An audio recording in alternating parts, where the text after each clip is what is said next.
Hi, everyone. Welcome. Yes, we're here. Thanks for just waiting a couple of minutes. We're so excited to be here with you, and we're so happy that you decided to carve out some time on this beautiful Friday and spend it painting with us. Welcome. Thank you. And today is October 23rd, 2020. I just can't believe it. October is almost gone.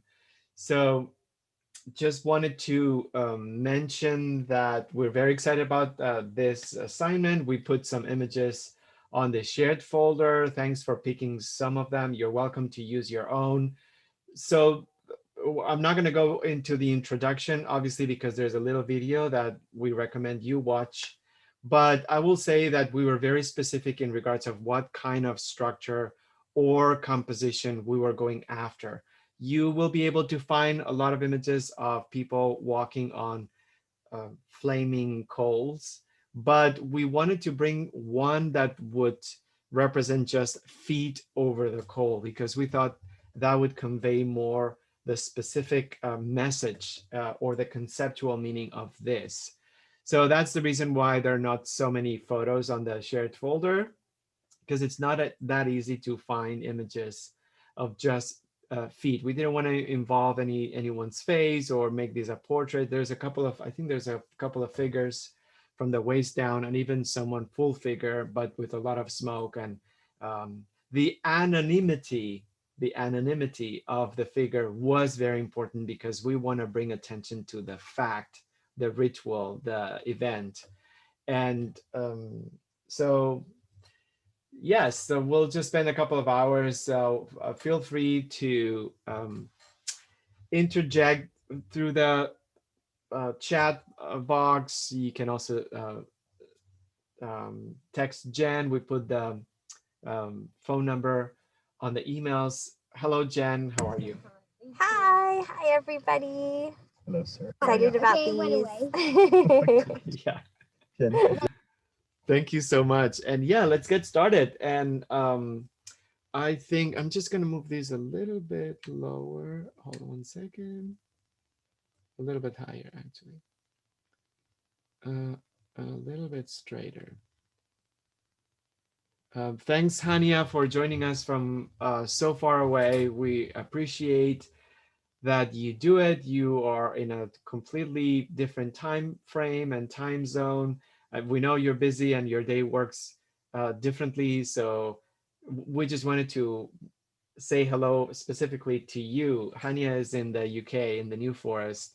So thank you. Yeah, and we don't take that for granted. We're very, very humbled that you are joining us from a different continent. So thank you again. And we love the work that you do. And I am overdue for some comments on previous work that you've done. So I promise I will do that. So I was able to just quickly print one out, and then I just decided to crop it a little bit closer, and I just tried to make my life a little bit easier by making the feet a little bit bigger. I hope that that's not super offensive because I know that I've done this before.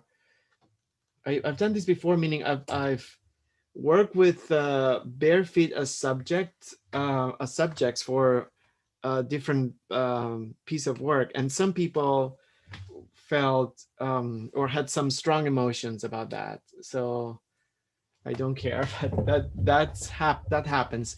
I mean, I don't care. I shouldn't be disrespectful. But for some people, the images of feet invoke or suggest certain feelings.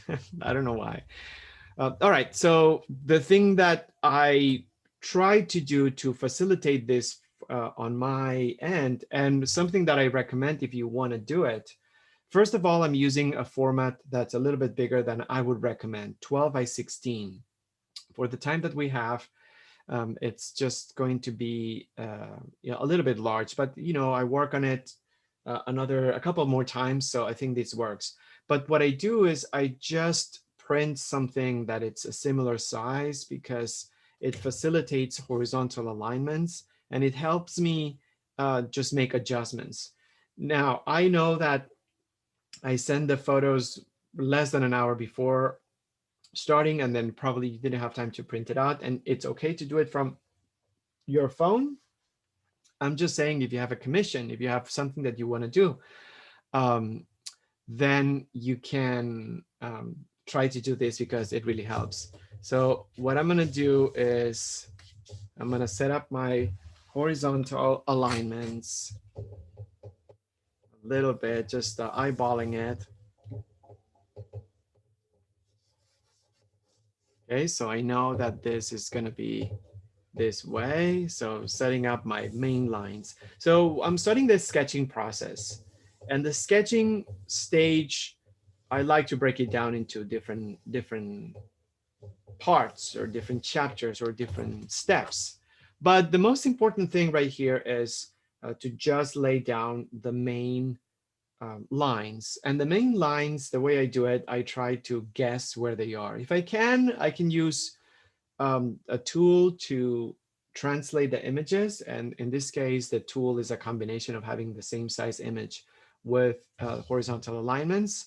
But if I cannot, I just guess things based on the sides of the photograph. Another thing that I wanted to mention is that something's going on with technology. We're in the middle of Mercury retrograde, and I don't want to bore you with this silly stuff, but I'm noticing that everything's slow this morning. The computer's slow, the internet's slow, so I don't know what's going on. I wasn't able to crop the images with the same proportions as either 12 by 16 or 9 by 12. So in the folder, the images have different formats. Some are square, some are rectangular, but really elongated. I like to take care of that proportion on the format, and I wasn't able to do that today. So you may have to do some adjustments when you arrange things on your paper.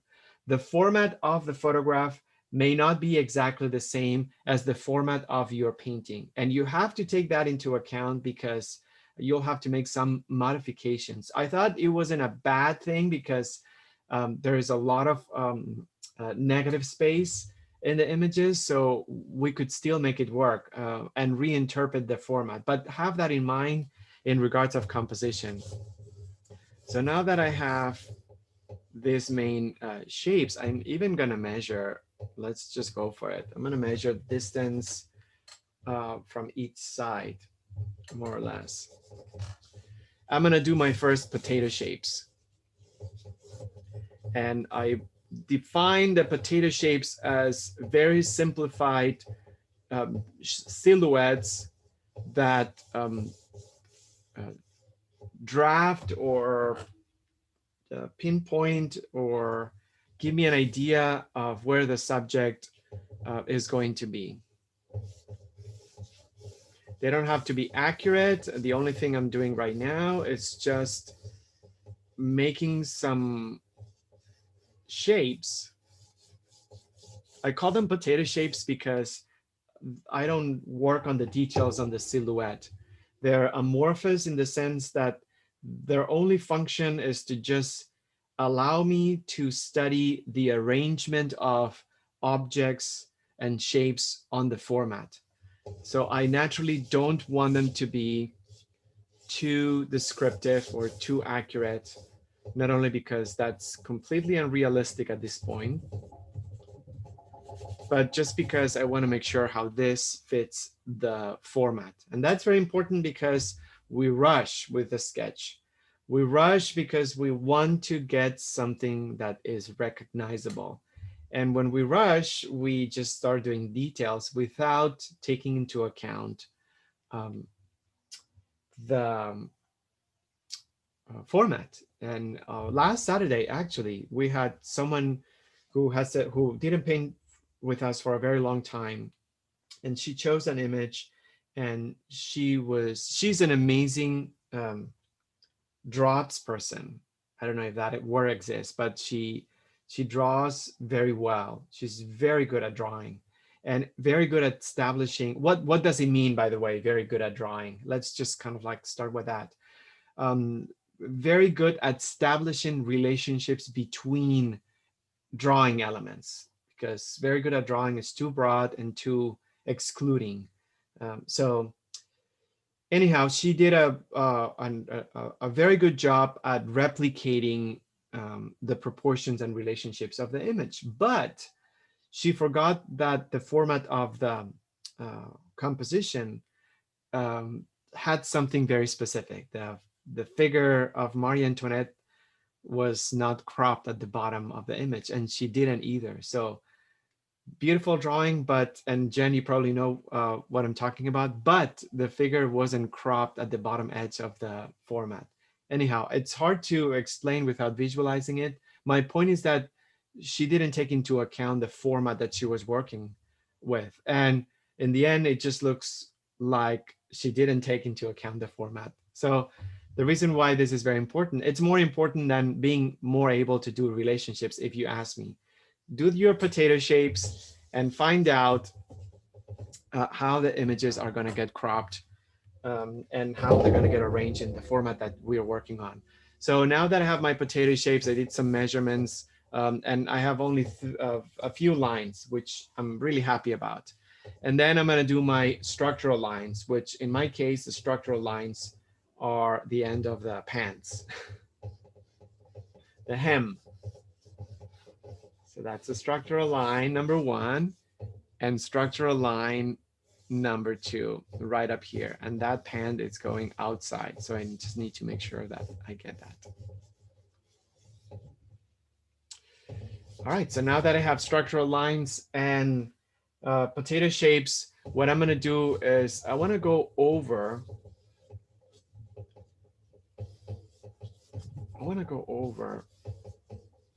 and start creating some details. And we never talked about feet actually. And this could be a good, I don't think we've ever done feet like that. It could be a good opportunity to do so. So in a similar manner as the structure of a hand, the feet are also organized in sections or groups. And the first thing that I'm going to tell you is that the separation between the feet uh, can be a line in a sort of like diagonal area. So what I'm doing right now is just creating this sock hem almost to determine how the separation between the feet are going to get aligned. There's also the shape of the feet, the way they are organized. And unlike our hands, all the fingers of the feet do branch off from the same side of the feet. There's no finger that comes off the side of the feet like our thumbs. So in a way, this facilitates a little bit the structure of the hand. And also there's not as much expressive movement on the feet as there is on the hand. The fingers are shorter, it's more compact. So we could simplify the different components a little bit easier. One thing that's for sure is that the thumb is always bigger. So what I'm doing right now is I'm just trying to come up with the separation between the feet. And I'm doing it in a very simplified way. I'm not doing nails or anything like that. So yeah, I'm just gonna do a bunch of things later. Then there's the top of the feet. In my case, everything's getting, I'm getting everything frontal view on these feet. So I just have to be a little bit careful. And this is going to be the biggest challenge of this assignment, how to draw the feet. And I want you to pay the most attention I want you to pay. I would recommend paying the most attention to that subject, because if we simplify it too much, it's just going to look, using the same expression as last week, very Lego-like. So we have to make sure that we take care of any slanted line or a sinuous curve or gaps or anything like that first. And then we have to be very aware of the bone structure on the feet when we start painting, because it's going to be the bone structure that's going to actually give us the illusion of a three-dimensional foot. So that's going to be very important. And okay, so I have one, and I'm going to go for the other side. I want to mention, since we're going to have a little bit more time with the sketch, I want to mention that this morning, Laura sent us a text of a video of someone who, instead of saying that he would walk over flaming coal, he said that he would crawl or walk over broken glass. And the broken glass, not metaphor, yeah, metaphor, was second to the hot coal. So we saw a few people saying that they would walk over hot coal or flaming coal, and then after that, some people said that they would do it over broken glass. And we heard one person that said that would do both. Over hot coal and then broken glass. So thanks, Laura, for I want to post that video, but thanks for showing that, because people are their frustration is so pent up that they are looking for expressions to um, describe how passionate they feel about about these elections, and I think that's beautiful. I think that's beautiful. I don't know when was the last time that this expression was applied to something, honestly, but it, it, it just says how desperate people are um, to be heard, to um, make an impact, to change things, to exercise the right. All right, so my second feat, it's a little bit more difficult because it's again, it's complex in two ways. Number one, it's facing forward. So anything that's facing forward um, doesn't allow us the opportunity to create lines that would give us more of the illusion of orientation. Number two is foreshorten, which means that the top of the foot, the perspective, it's a little bit flat. So I will have to work really hard first on creating an idea of the sinuous curves on the silhouette of the foot. So I would get a sense of bone structure. And then I know that this is going to be work that I'll have to do later with paint in regard of finding out the light direction and the shadows. Because just with the sketch, it's going to look really strange. I have the coal covering part of the foot, and then I'm just gonna try to see what this may look like. I'm just gonna put a few lines separating the fingers. I think that's okay. We want something that's simplified, but and at the same time describes the essence of what we're doing. And all of us are good at drawing. Let me just say this. Um, and we're getting better at it. So that's the point. That's the whole point. You could be amazing at rendering proportions and be flat at expressing something with your painting. It has nothing to do with being a good painter. I want to just clarify that. Okay, so I think we are good. And what I'm gonna do is I'm gonna shade, just because this painting makes me really happy, because it's such a complete 180 compared to last week. We use very high key colors, a lot of white, very pastel tones. Everything was very pale. And this one, it's completely 180 degrees the opposite of it. A lot of dark. There's going to be a lot of blacks, a lot of dark, and I love that huge or big change. Um, I love it because it's going to feel challenging and difficult. And I want to just compliment you for being so open to um, doing this assignment because it just feels so complex in its simplicity that I just thought everyone would just run away. There's something about running away, walking over hot coal that could be applied to painting because we were looking at the science of walking on burning coal, and there's something really beautiful about it. The faster you go, the more chances you're gonna get burned. So if you walk fast, I mean, if you run or if you try to just kind of like, do it fast, you will get burns. You have to walk. And the reason is because when you run, you put a lot more pressure on the coals and the foot sinks in the coal and also um, spreads the coal a little bit more. So the possibility and the chance that your skin gets burned, it's much greater if you run than if you just walk. And I love that as a metaphor for many things. It's a very dramatic metaphor to say slow and steady wins the race.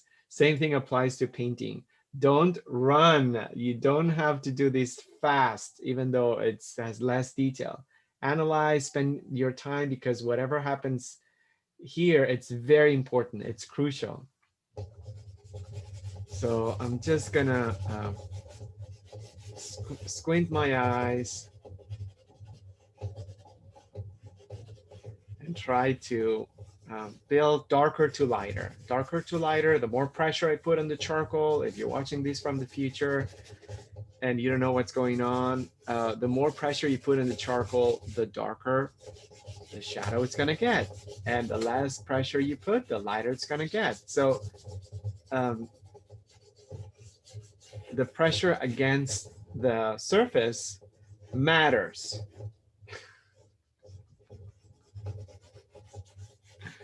I feel like people use the word matter now too much for too many things. No, Everything that matters. just felt like really triggering, and I was like, "Is that our next T-shirt?"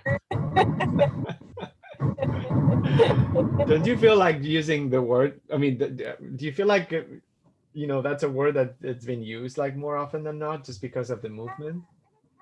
Dumb word. Say that again. I'm sorry. It's kind of a dumb word.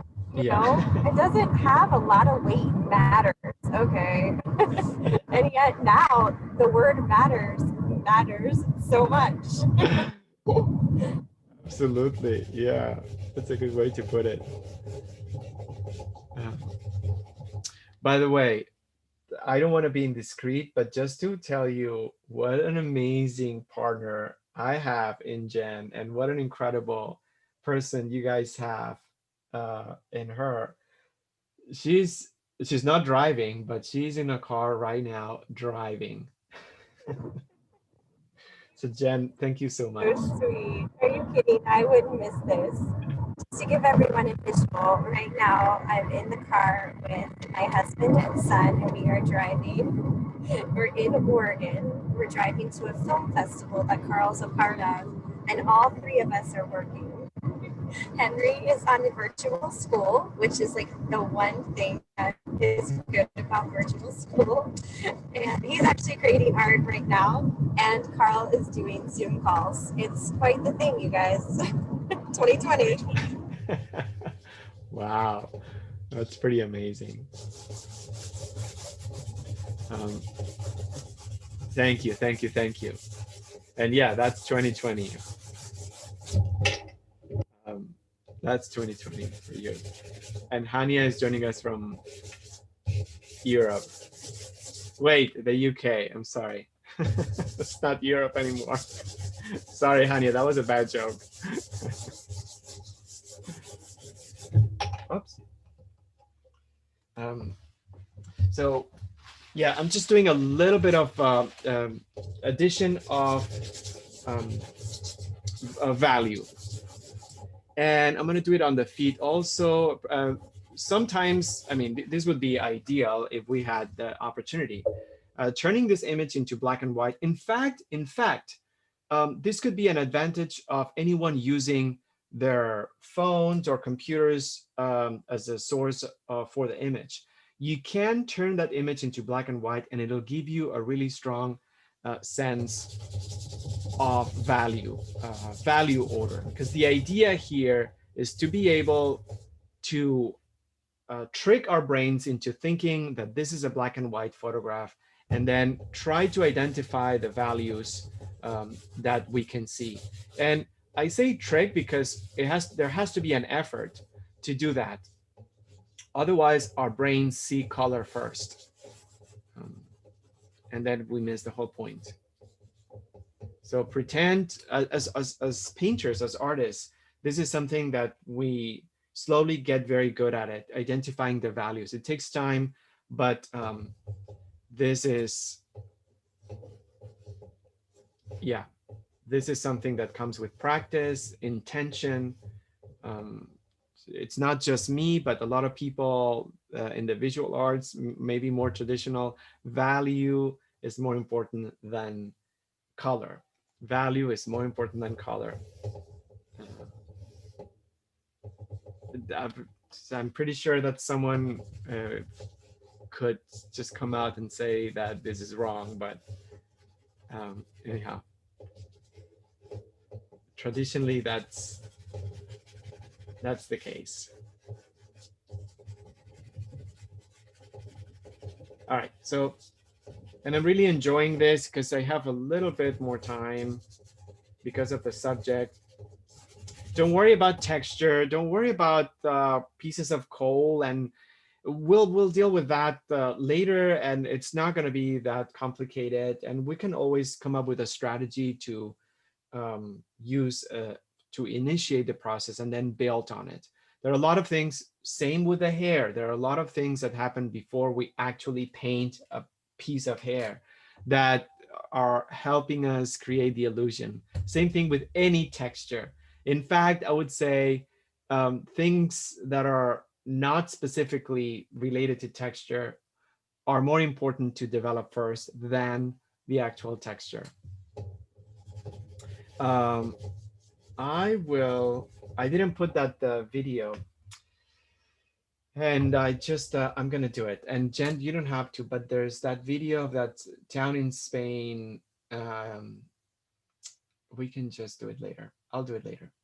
Uh, I can do it. but What is it, Leo? it's a video on YouTube. It's the only one that describes the town in Spain that that does the firewalking. I found it. I found it. I found Oh, it. okay. Yeah, I found it. I'm gonna put it on the chat just in case someone's watching and not painting and want to do this. Um, Here we go. Yeah, I just put it on the chat. And okay, so it's fascinating. It's amazing. It's a very small town, and so I was watching the video, and there's this guy who I think he's based in Finland who goes to the town and then wants to do some studies on the heartbeat. Um, I watched a documentary and I got chills when they actually walk over the coals. So I totally understand that social cohesiveness of a ritual. I mean, luckily this is a ritual because in Spain, I should say this, and perhaps this is something very personal and also something that could give you a better perspective about myself. Oh my gosh. And then I'm going to say, I did it. No. So rituals are mostly involved with, or mostly involve religion. I would say 100%. And unfortunately, the majority of them involved animals. And growing up in Spain, that was something that there was no choice for me. There was no choice. There was no choice for any. There's no choice for any child, or at least at the time. But it's something that um, could be. I wouldn't say the word mark you, but it could be the uh, determining factor to think a certain way. So for me, when I think of rituals, um, it's something that it gives me the creeps a little bit. I don't really like that word. It just kind of like involves things that I don't know. I don't really support. Um, but it's nice to see that at least there's some villages and places, and it's not just in one region, but in many regions in Spain that do not involve animals and do not involve religion. So, that, so yeah, and that's good. And again, I'm not um, against religion, and I'm just saying. So, I respect religious beliefs and stuff. But for me, I mean, there's a certain component that gives me the creeps. All right, so enough about this, and then I'm just gonna go ahead. I'm really happy about the sketch. Actually, I'm really really happy. Maybe I kind of like should darken this a tad more, but I'm really happy. Yeah, one of the things that I loved about the video was the fact that it's a social event that brings people together. And I never thought of rituals as something like that. I always felt that rituals were a way to brainwash people. But I'm all for any rituals that bring people together in a benign way and don't force anyone to do anything. And so the mini documentary talks about this 80-year-old man who still does it, and it's just beautiful. It's just beautiful. So the funny thing, and I'm gonna really go on to the washing and staining, it's that there's also an unfortunate event that happened. Unfortunately, it happened in America, I think, where there is a motivational speaker. His name, you probably have heard his name, Tim Robbins. I think it's Tim Robbins, who thought it was going to be a good idea to bring the firewalking in a crowd of 6,000 people, because he wanted them to kind of like break their fears. And he thought, I'm just going to make them walk over coals. And it didn't go well because they used the wrong wood. So the temperature of the wood was much higher than 1,000 Fahrenheit degrees. And apparently when it's below 1,000, like olive wood and also apple tree wood, it works. But they just used whatever wood that was over 1,000 degrees. Also, the way you break the coals and you flatten the coal bed, it's very important, because if it's compact, you won't burn. You don't get burned. But obviously, they just didn't do it, and I think it was over 20 people got first-degree burns. Oops, sorry. I think I need to. Yeah, first-degree burns, and also some people had to be taken to hospitals. So, Jen, if you want, if you're curious, Tim Robbins firewalking, and you'll see that was a disaster, a disaster. I think it was Tony. Was it Tony Tony, yes, Robbins? Tony, yes. Yes. Was it the one that he did with Oprah? I don't know if you Gosh, can that would find have out. been terrible. Yeah, I Just hope looked it up not. to make.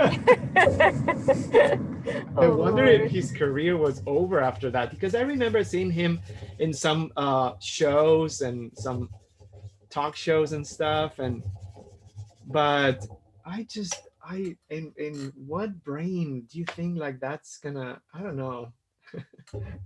Anyhow, um so I'm just gonna go ahead and wash this. I'm gonna try to group the neutrals. I'm gonna focus on charcoal and grays, dark grays. So perhaps for this, I'm going to use the cool black, the Payne's gray, because I think if I use the cool black, not only the black here, it's very cold, but also when we start adding some of the embers, I think that's what it's called. It could just be a great opportunity to create temperature contrast. So I'm using a very plain palette, the two whites, titanium and zinc, gray, the two blacks, just in case I need the warm black, the three browns, raw umber, burnt sienna, yellow ochre, which I consider a neutral, I wouldn't say a brown, ecru. And then I'm just gonna mention this. Oops, sorry, I'm just gonna make you dizzy. And then the two neutral lights or light neutrals. So this is periwinkle. Forget about the name of the on the tube. This is actual periwinkle color, which is a light blue that has purple overtones. We did some research on the actual name of the color because uh, every paint manufacturer that creates a new color that's different from the basic mineral colors comes up with their own name. And in this case, Gamblin came up with radiant blue and radiant red, but that's the name of the manufacturer. And we love to find the actual name of the color. And um, after doing some research, this is the closest to periwinkle that it gets. And this is actually a color named salmon rose. It's not pink, it's not radiant red, but it's salmon rose. Now, if you go to the store and you want to buy these colors, you need to go and buy radiant blue and radiant red. But I thought it would be interesting, the same way that we call this color ecru, the one back here, when in fact it's titanium buffed. This is periwinkle, and this is salmon rose. And whatever color I need extra later, I'll probably use the brown pink that we studied last week, but I'll just add it later. So darker first, and I said cold. So this is what I'm gonna do. Big brush, mineral spirits, the thin liquid, because right now what I wanna do is to just wash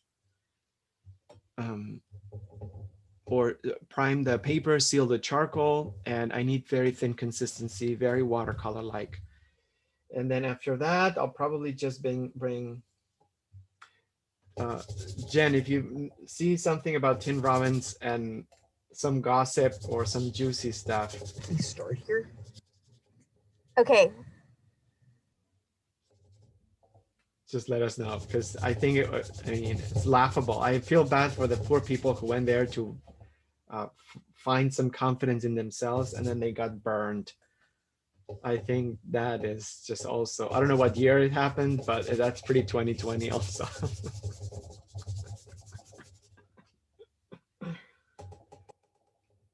So yeah, I'm using the cold, the Payne's gray, the cold black, and I think that's working, even though it's much cooler than the photograph, but yeah. I'm using some gray also. What I want to do right now is to create color masses. So I have a simplified version of the composition, which I'm really happy about. And what I'm doing right now, it's blocking. I think that the best word would be blocking out color masses or color fields. So I'm not doing any texture right now at all. I'm just gonna make sure that this step is out of the way, and it's a very important step because it needs the surface needs to get primed. And so some gray and a little bit of the Payne's gray, and I'm going darker to lighter.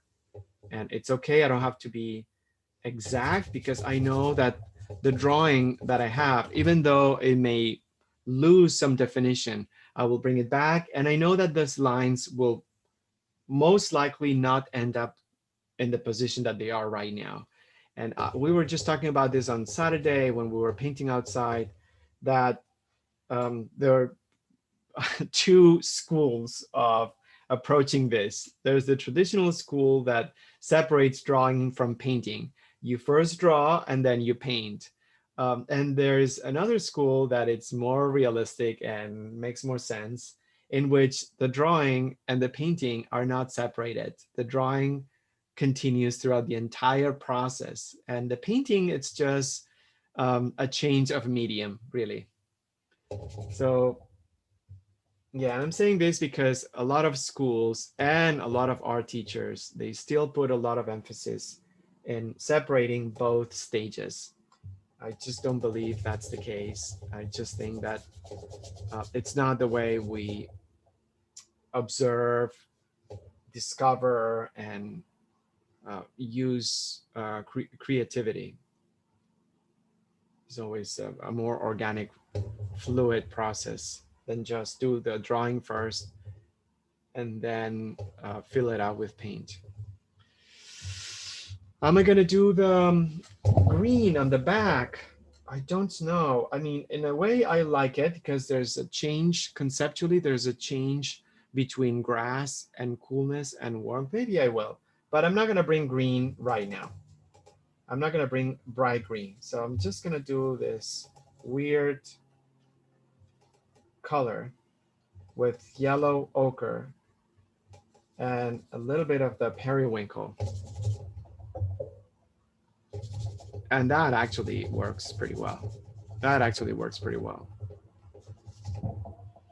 So that's what I'm gonna do. I'm on the wash right now. I'm on the wash, or the staining rather. I'm sorry, the staining. I'm on the staining. I know that's a little bit darker on top, but I'm not gonna change that right now.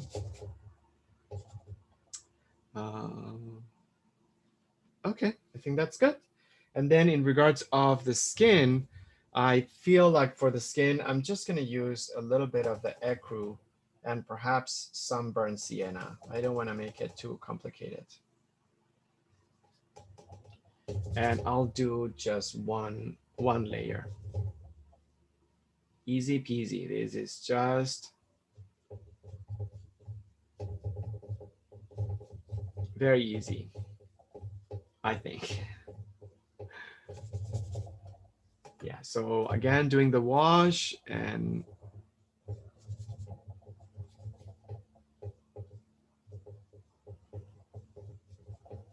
all right. It's a little bit dark right here, but that's okay. Let me just move this light a tad. All right. Okay. Yeah, I think that's okay. That's okay for now. That's okay. It doesn't have to be perfect.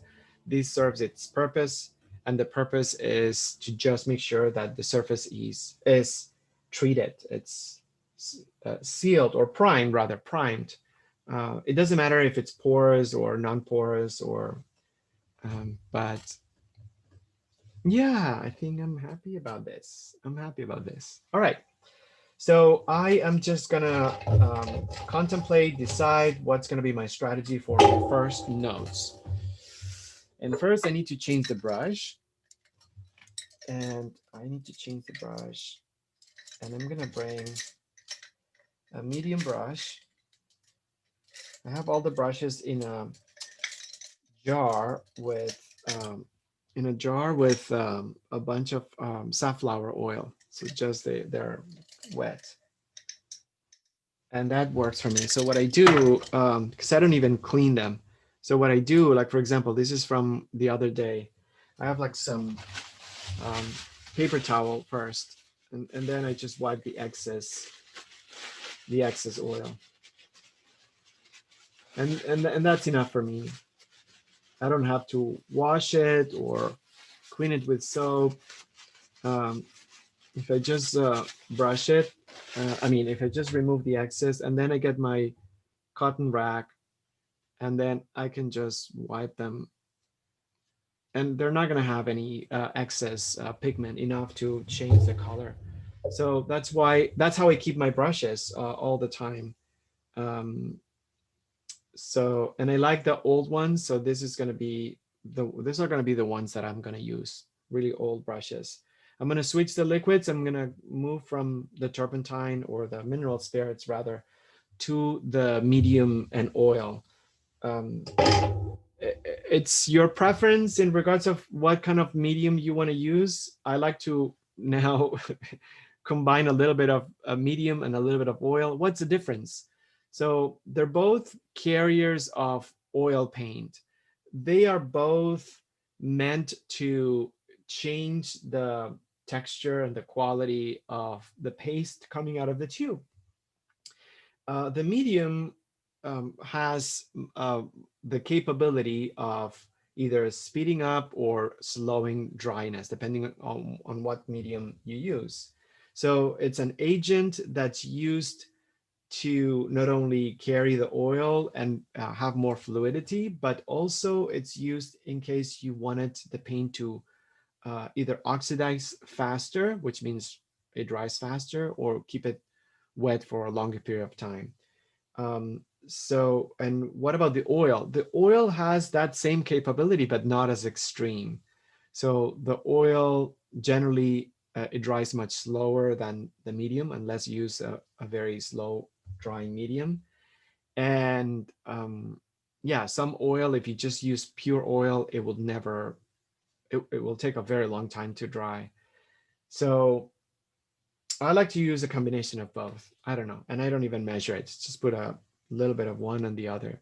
Uh, but it just depends on what you want the paint to do. If you want the paint to be dry by tomorrow, then use Gall Kit, which is an alkyd base medium. And the paint's going to dry on your palette as you paint it. It's going to be dry. And that may work and for some things that you may need to present or give as a gift, and then someone's birthday and the day before you still have to paint. It has happened to me. So I just use the Gall Kit, and then I know that by next day it's dry. Or you're working on a piece that you're really, really in love with, or something that's really large, and you hate when the paint is dry because you have to create the paint again. So then you use a slow drying medium. All that to explain that I'm just going to go ahead and do first notes. And for first notes, I'm going to follow the value order, darker to lighter. I'm not going to go to the feet yet. I think I'm just going to go to the shadow of the pants, and I think I'm just going to use that. Yes. So what I'm doing is using the medium and more paint, because what I want is, I'm going to reinterpret that shadow. I'm going to make it all dark. Yeah, what I want is to start blocking out, to start blocking out some areas of the wash. So the word block out still is applicable right now. It's still applicable. I'm creating blocks, masses of color, and I'm still not necessarily drawing. Perhaps I'm just working on some edges and creating a little bit more specific.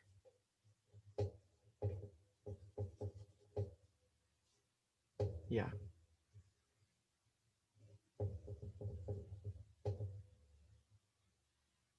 But I am applying blocks of color.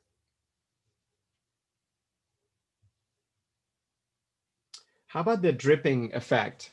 Is it bad if it drips? It's not bad at all, but it's an opportunity to observe the ratio between medium and paint. If it drips everywhere, first, it's important to find out what kind of surface you have underneath. If you have a non-porous surface, like something that's plastic base or metal base or glass base even, it will drip. The first layer will drip everywhere. And the key is that you have to let it set a little bit before it has enough tooth in order to apply more layers, but it will drip.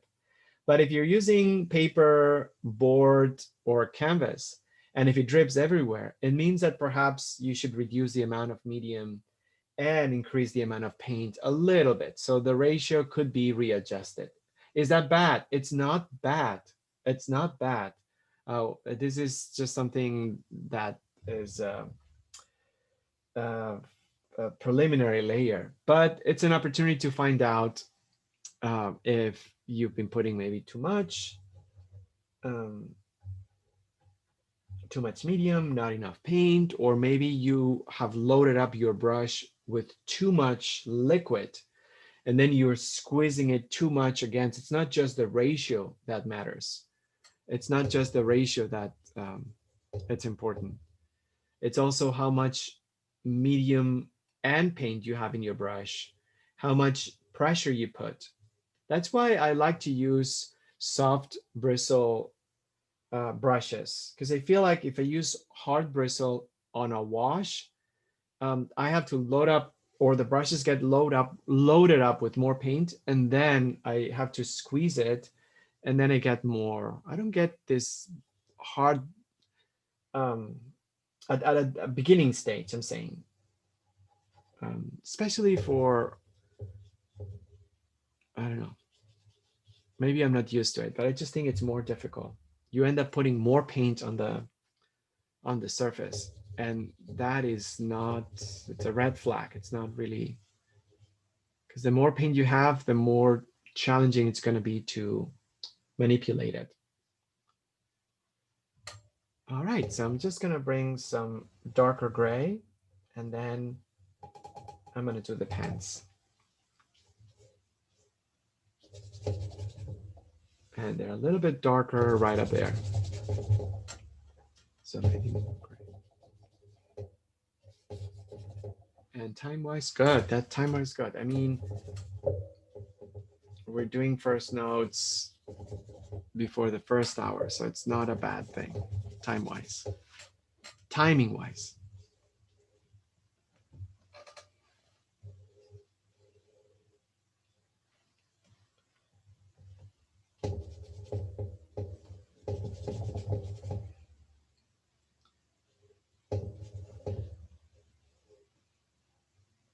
And what's shocking for me too, I'm just going on to the firewalking. What was also shocking for me is that proper firewalking, you don't burn. So the whole thing about firewalking is that the adrenaline rush, it's what's really what makes it so scary or whatever. But done properly, you don't burn. You know, the coals are not conductive of heat, and if you walk and yeah, and not run, and if the coals are placed in a certain way, it's not meant for people to get burned. You don't. If you burn, it's because something was wrong. It doesn't make it less scary though, because the thing about firewalking that it's apparently, I didn't know, so scary is that the coals generate such heat that people around the path, they can barely approach it because it's really hot. So you can get like close to it because the heat will burn you. Will burn you, not burn you, but it's not gonna be comfortable. And yet, you know, walking over the bare feet, I mean, walking over with bare feet, so that our brain, it's probably going through, or it probably, the brain probably goes through a shock.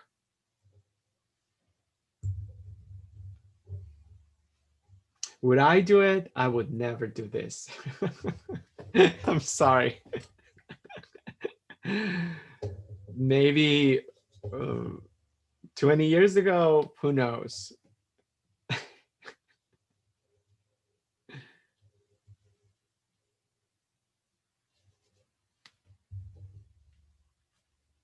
Yeah, so again, I think that's okay. I'm just working on the shadows, and right now I'm just gonna work on the biggest part of the painting, which is the coal. So I need to identify things in order to do that, and I need to assess what's going on the photograph.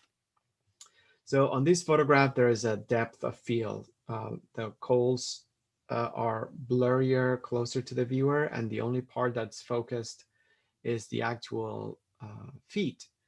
So that's one component. The other component that I want you to assess on your images is the fact that we're looking at a surface that's on the ground. So the texture will have different sizes depending on how far or how close that texture is to the viewer. So in my case, there's more of a bigger texture right here and more of a grainier, smaller texture as it goes away. So that size is going to be more important than matching color or painting each of the pieces of coal. So have that in mind when you approach it, because what matters, what's important, sorry, is uh, things that may be not obvious at the very beginning. So what I'm gonna do right now is I'm gonna try to create some patchy strokes with some paint and a tad of medium. And I'm gonna focus on areas that feel a little bit darker. So in other words, I'm making marks, random marks. I don't want to be repetitive. I don't want things to feel equidistant, because then it's just going to read like a pattern. But I'm trying to anchor my texture by just patching some of the dark notes that I see. I don't have to be accurate in the sense of where they are and how many there are.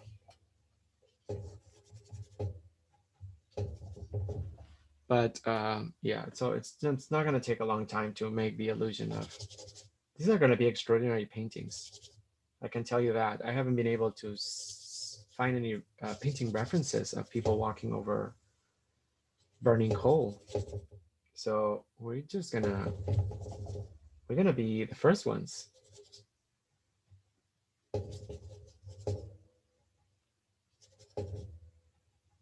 And this is very timely. You can, when you finish, sign it in the back and put October 2020, because I feel like this is not just a scene from a ritual. It's just a visual metaphor. And yeah, for many reasons, obviously. I'm not gonna start saying things that are too political, but why not? You know, the voter repression, yeah, tactics and tricks and stuff like that. It's so despairing.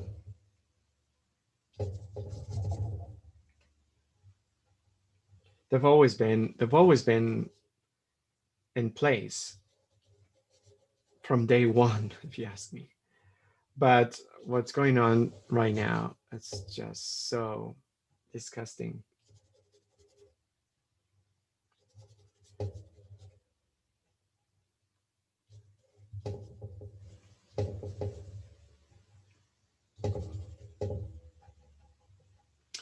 Maybe one day they will actually put burning coal around ballot boxes,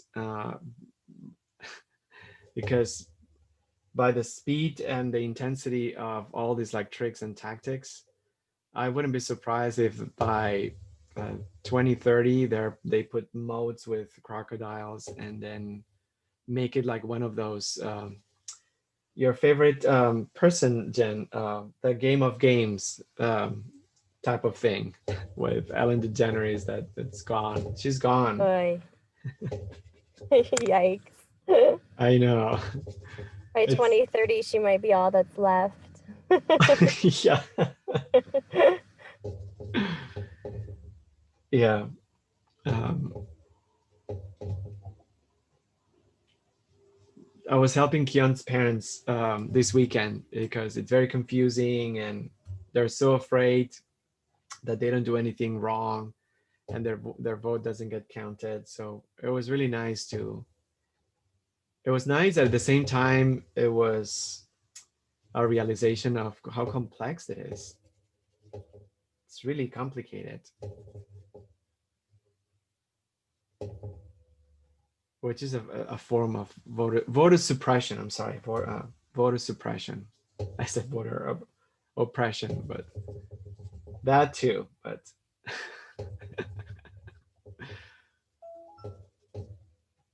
um, all right, so I'm just spending some time and I'm building my first my darker uh, marks, and I'm doing it by making not just like spots, but I'm hatching nervously. So I create a sense of randomness. My focus is to just uh, do the darker areas or the darker spots. And this is a first pass of many, a first pass of many. So anything that involves texture, it involves doing a few layers.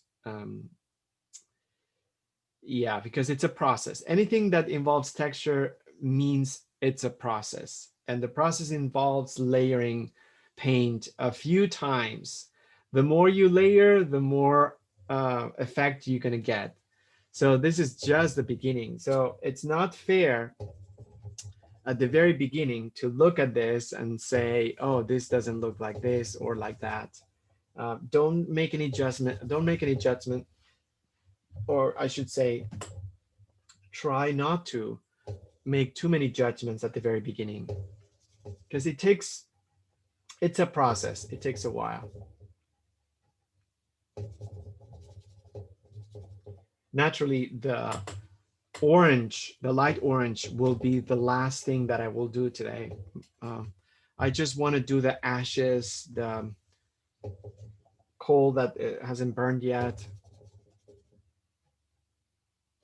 Oh, and then in regards of that, that's another component to make the fire walking safer. It's the time that the wood burns. So uh, I forgot. I'm not sure right now, but it's one of those two. I think if you let it burn longer, it may be worse or something like that. I'm not sure. But I know that the time, oops, the time is really important. Sorry, I just unplugged something. And then just plug it again. Oh, no. Oh, yeah, yeah, yeah. Here we go. I just had a light and unplugged it. But yeah, so I don't know what the hell Tony Robbins did, but I just kept thinking about that, motivational speaker. You go to a place and you pay money and you just end up in the hospital, and it probably hurt. He probably, who knows what he told people to do, even though it was painful. I don't know. Okay, friend, I found all the gossip on this. Please, we're dying. Okay, so this is like one of those things that it just gets weirder and weirder. So I read this article, and it sounds like the whole thing was fake news. That he had this experience in San Jose, and 6,000 people did the firewalking. And with firewalking, they say that in any given time, 1% of people can experience blisters or burns. So as for 6,000, 1% is 60 people. Well, they said that that what happened is that evidently Fox and Friends took this opportunity to come down hard on Tony Robbins and the experience, and presented it as if the people that were yelling and were getting fired up for the event were actually in pain, and that people went to the hospital and people suffered third-degree burns, and that, it was this terrible catastrophe. And so years later, Huffington Post interviewed Tony Robbins and was like, "Can you tell us about the disaster that Yeah. event?" And he was like, he was like, "Listen, I know." He's like, I know that with any event like this, 1% get blisters or whatever." And he was like, "And I don't take that lightly. If anyone gets hurt like that, that's really tough." But he's like, "But this has been so blown out of proportion." He's like, no one went to the hospital. There were people on site that helped people with the blisters that, for some inevitably came. He's like, "But this was so blown out of proportion, and it's just a shame that this is like, if it bleeds, it leads kind of situation." Oh. The whole article is about that. And then at the very end, it says that since the posting of the article, Fox and Friends have come forward and offered Mr. Robbins a rare on air retraction and correction of their original inaccurate report. And they said, "During a recent segment concerning a Tony Robbins firewalk experience in San Jose, California, we reported more than 24 participants were hospitalized with burns.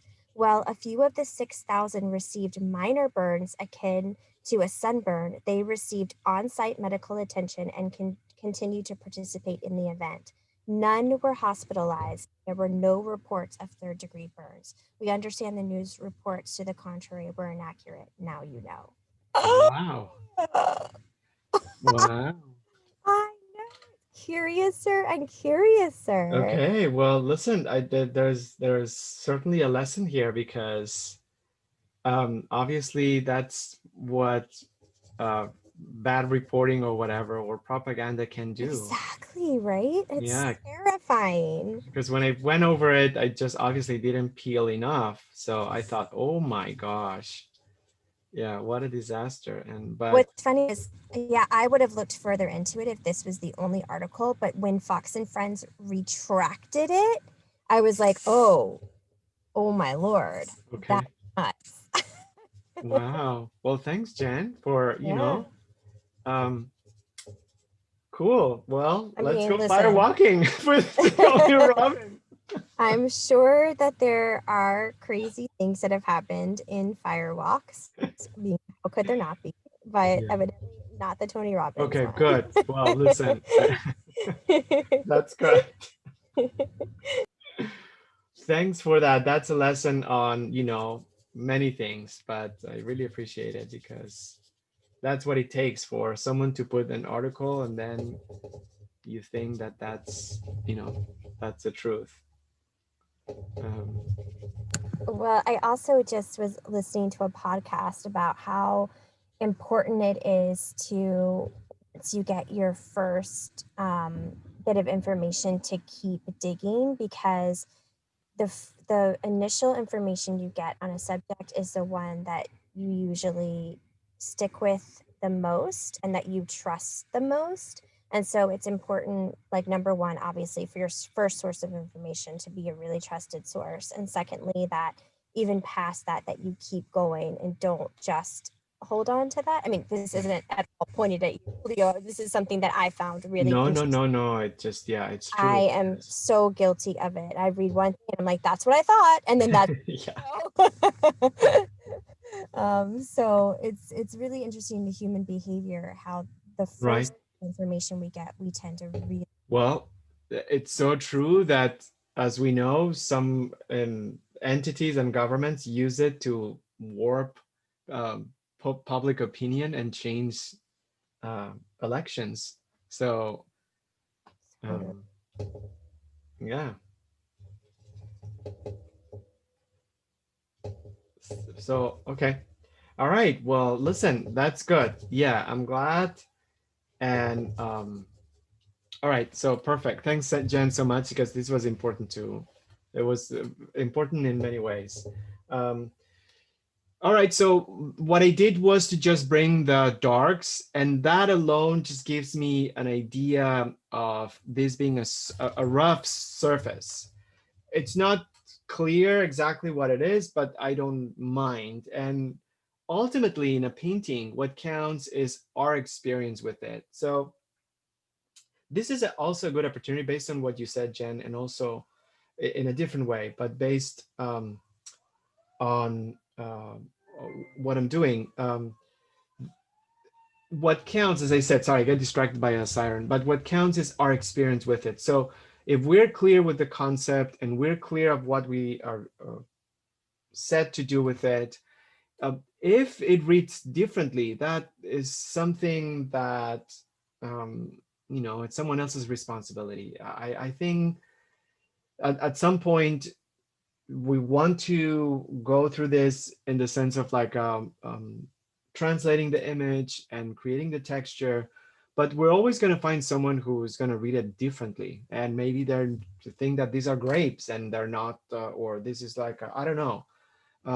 But our function and our mission and our goal as painters is not to make things so they're easy to read by someone else. It's to make things for ourselves first that have meaning and they're important. And then if someone comes in and says, "Oh, well, is that a foot or it's a hand?" That's that's their prerogative. We're not here to educate or tell them what to think. So I think that's important. I'm saying this just because this is a very complex surface, and it's just going to take a few passes to make it look like something. And we're certainly going to do whatever we think we can do. And I think it'll look like that. But ultimately, it's not good to get too obsessed or stubborn with it, making sure that this reads exactly or like what we want, or it's not a good painting. All right, let's just kind of move forward because I think, okay, I have 45 minutes and I want to make sure that I have a strategy here. I usually say that it's good to build the periphery of what we want to be the most detailed element. And I'm going to stick with that premise because here, before I do the feet, which are going to be really important because everything else is pretty much texture, I think I'm going to do the green on the background, and then I'm going to go to the feet because I want to build a little bit more the context. So then I don't have to work so much on the actual subject. And I'm just going to squeeze out and bring my green Ziploc, pull out the sap green, the amazing color that works for botanical elements better than any other green.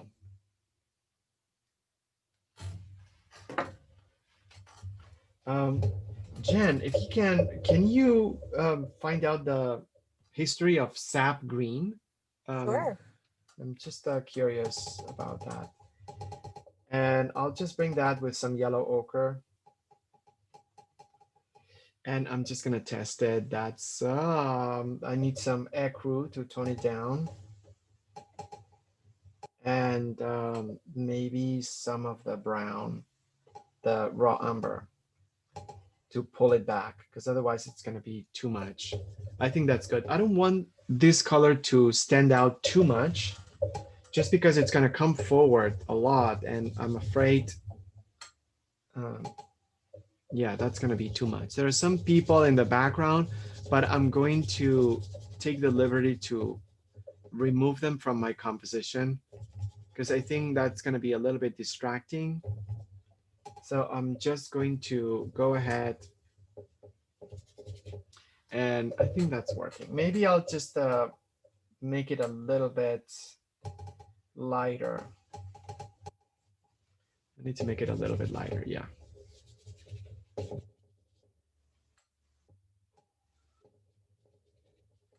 I think that's good. I'm really excited. I'm really happy. One step at a time.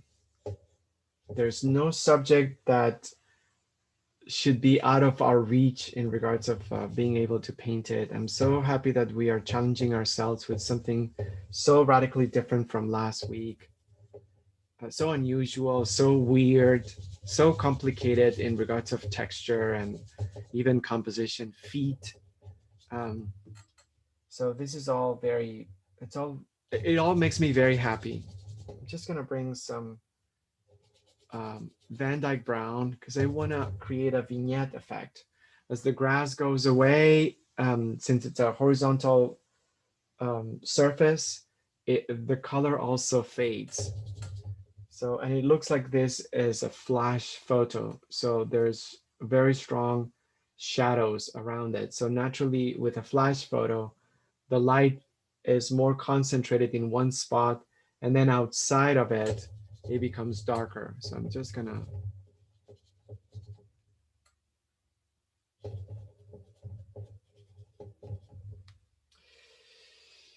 in that sense, Jen, going back to what you said about fake news, there's a documentary that's out. Um, I forgot, and it's streaming, that I'm really curious about. Let me just see if I can find it. Maybe some of you have watched it already. Um,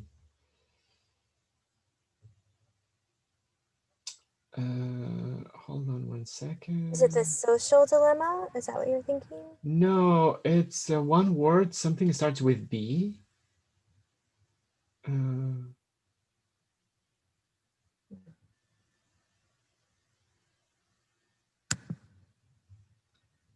it's like a group of journalists that are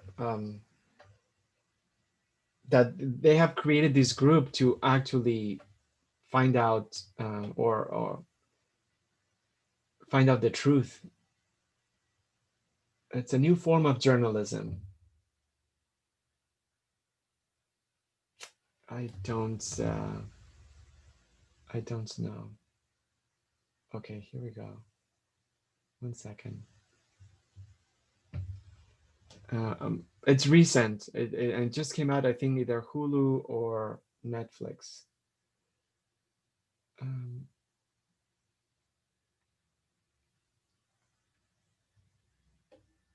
and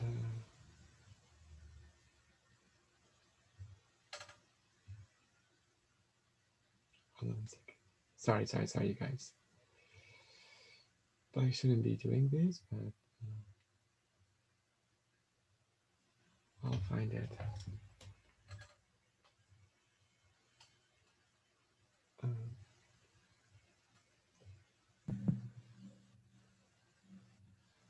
I can help you too. I found the sap green history. oh, okay. It's an ancient organic color. It's one of the few that came from the earth. um, Really? yes, so sap green is made from the juice of the ripened berries or buckthorn or rhamnus.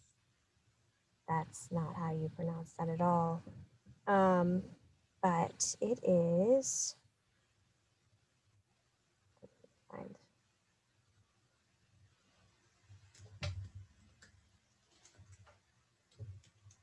one of the ancient organic colors or pigments, along with indigo and red madder, indigo Really? yellow, sap green, and bone black. I would have never thought of that. Isn't that crazy? Wow. Laura said That's the same thing. that's pretty amazing. Wow, thanks. Yeah, that's pretty amazing. Sure. Okay, let me help. Sorry, let me help you find the documentary. Um, I think I'm almost there. I'm almost there. It's called um, it's called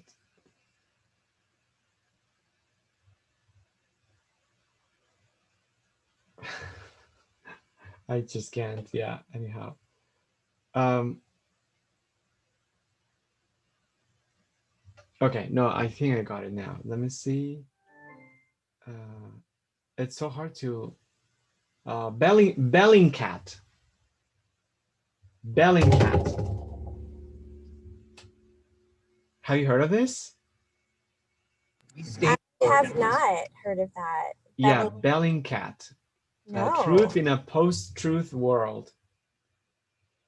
Yeah, it's a documentary that follows the rise of the investigative journalism collectively known as Bellingcat, founded in 2014 by the British journalist and former blogger Elliot Higgins. So, anyhow, oops, I'm just putting green in the sub green. All right, so I'm just, I think I'm good with the green in the background. And I think that's good. I'm gonna bring some lighter gray. I think I'm just gonna go on the, yeah, I think so. Some lighter gray. And I'm gonna bring some of that lighter gray on the ashes.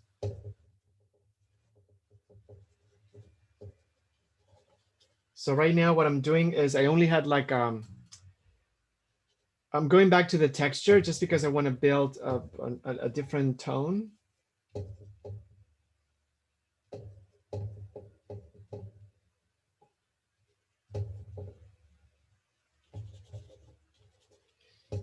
And this could be that a second pass almost, you know, just bringing a few lighter tones over the gray that I had.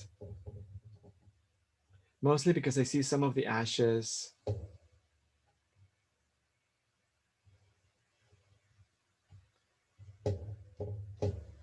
This is fun to paint, actually. You know, we were discussing this on Wednesday, I believe, or I think it was Tuesday. Yeah, Tuesday. And we said that this was going to have a component of abstraction. And I always like when there's an opportunity, there's always an opportunity to bring abstraction. I also don't like the fact that those two languages are polarized, or they're polarizing, that it's either one or the other. You can bring abstraction when you are painting figuration, and the other way around, by the way. So I'm adding some of the touches of gray.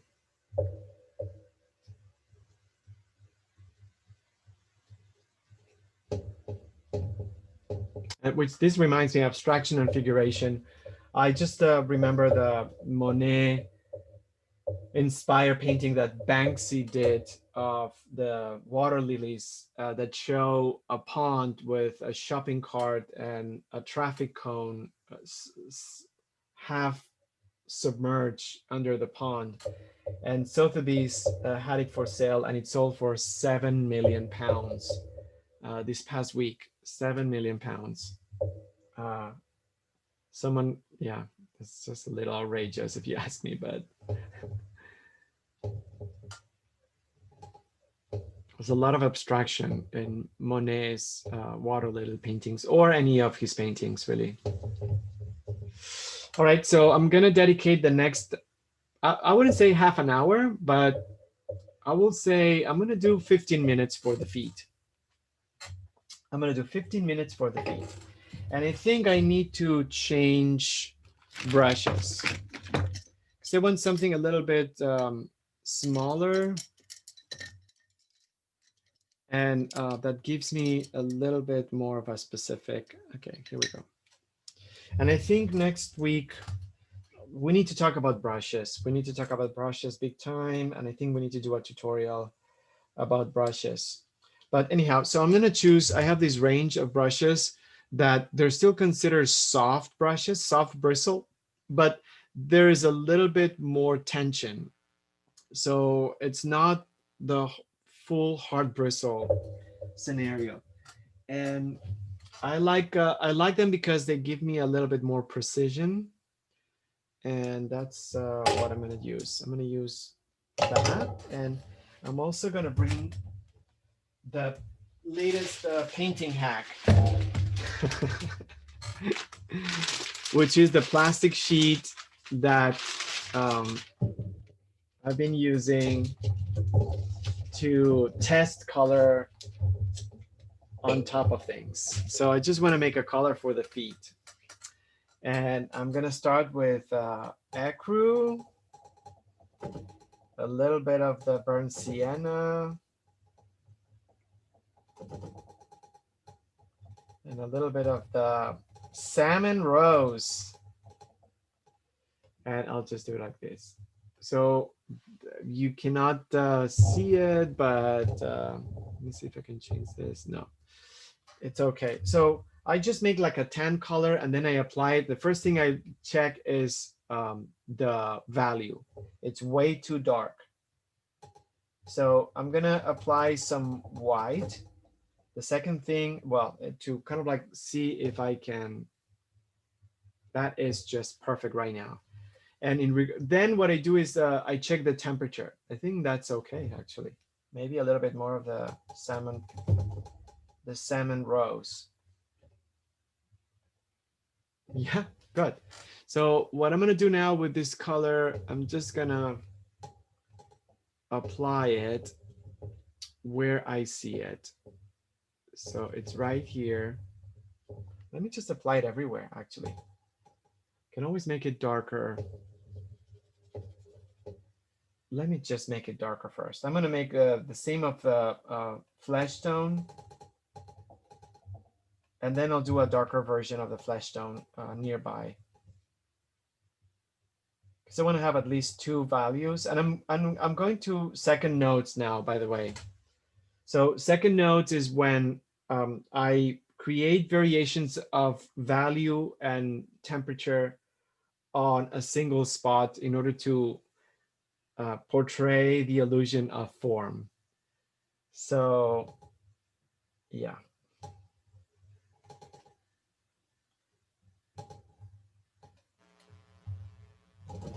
And let me see.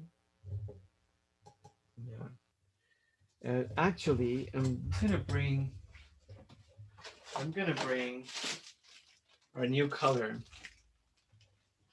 the brown pink, aka blood red, and also pomegranate.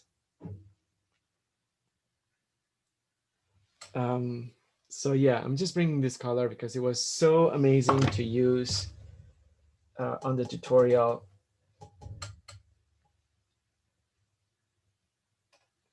I don't know.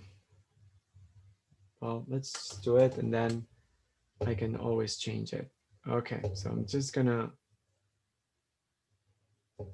try to bring the dark notes.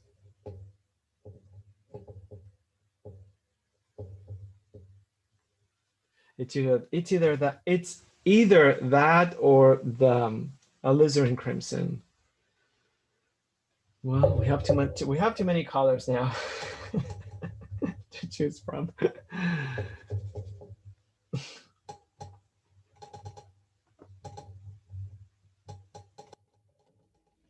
gonna do the pink brown.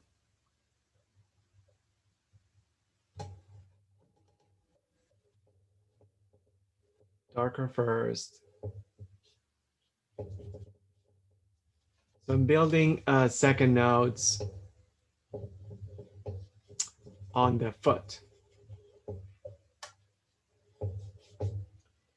I barely put any medium right now because I want the paint to be a little bit thicker and to be on top.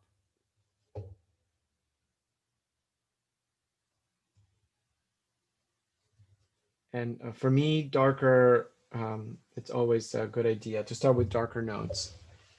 So I said 15 minutes. Let me see how much I can do with such little time.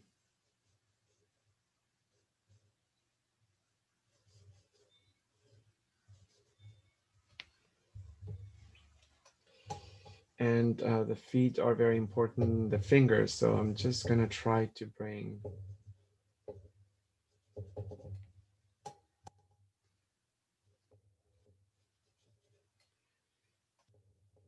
and then I'll just bring some lighter version of it. Lighter version.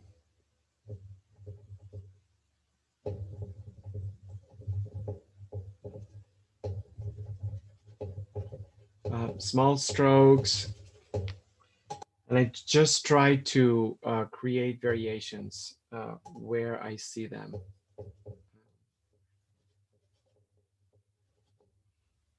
I started with darker, and then I'm just adding some lighter highlights.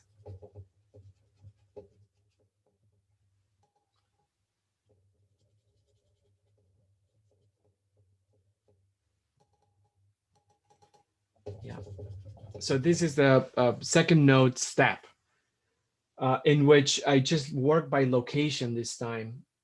I switched from working by value, and I just work by location, but and then I also work by value within the location.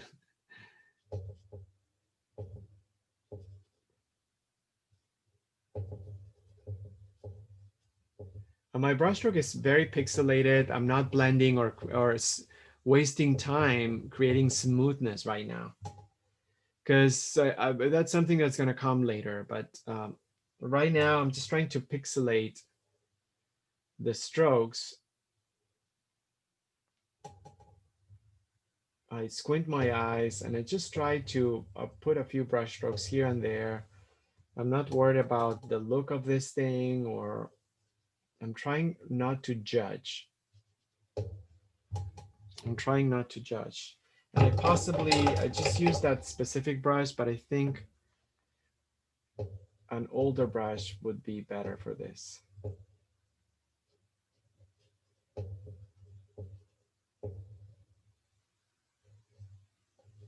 I also want to soften the edges of the feet because it's a little blurry.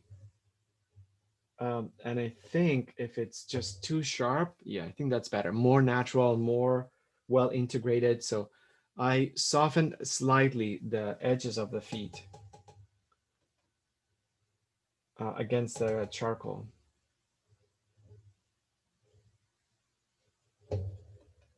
Okay, I think that's good. I'm just gonna blend this a little bit more. Bring some light.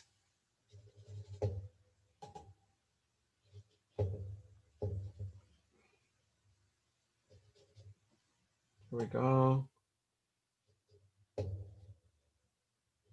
I'm not doing nails or anything like that. I think that's okay.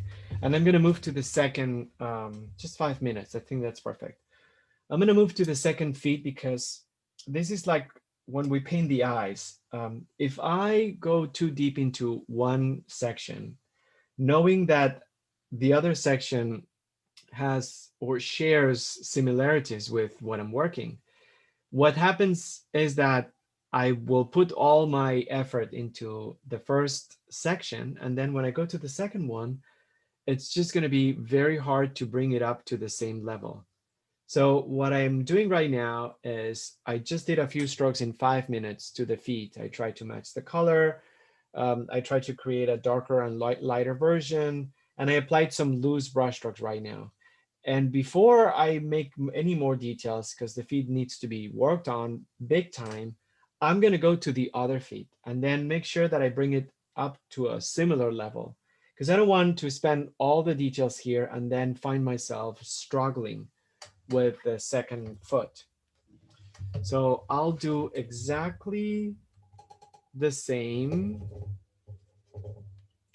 I need to make more paint, first of all. So that is going to make the skin color look different already.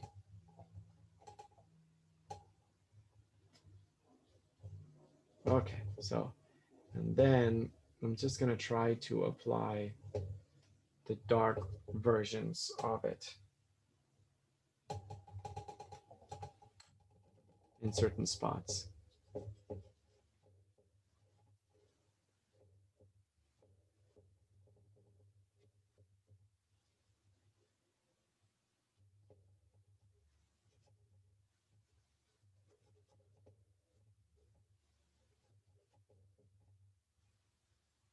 Jen, does it say, I mean, this is such a silly question. Does it say what's the etymology of the word sap? Why is it called sap green? Is it just because? Hmm. Let me look. I wonder if that's just um, The tree sap, it's just because, Yeah, because it's like an organic sort of name. right. Or is it called sap from a berry? Juice inside a berry called sap? I don't know. And it has a combination of pigments, the sap green. I'm reading the label, and it's not like a single pure color.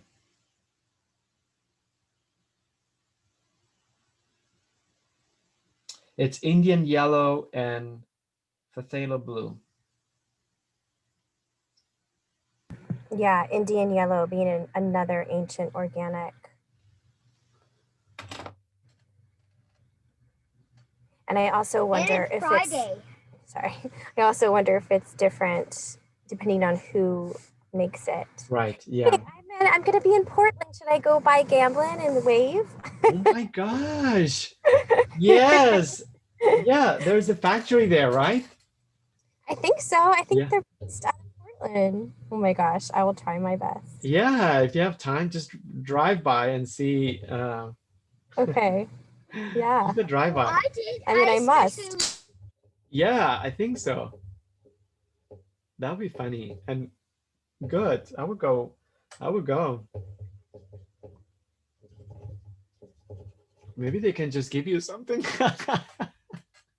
Oh my gosh, seriously. They should. They Like should, stock in yeah. the company. I know. They should.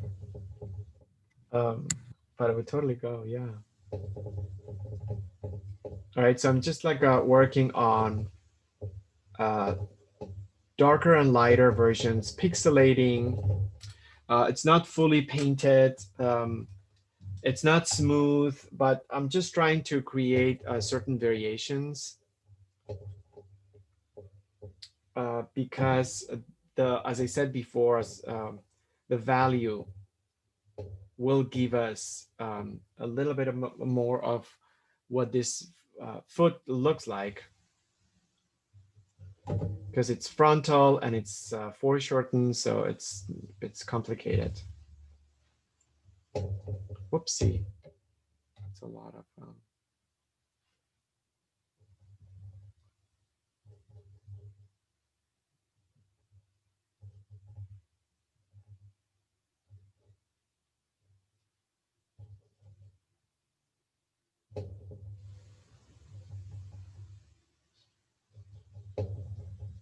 all right, so I'm just I think I'm gonna leave it. I'm gonna leave the feet, the development of the feet. I'm just gonna leave them here. I'm gonna leave this here. Just not gonna develop any further. So I feel like I need to go in detail and do a little bit more, but I feel like that it's enough. I think that is enough. Yeah, I think I'm excited. I'm good. Okay. So I'm going to now, I'm just gonna do the burning stuff.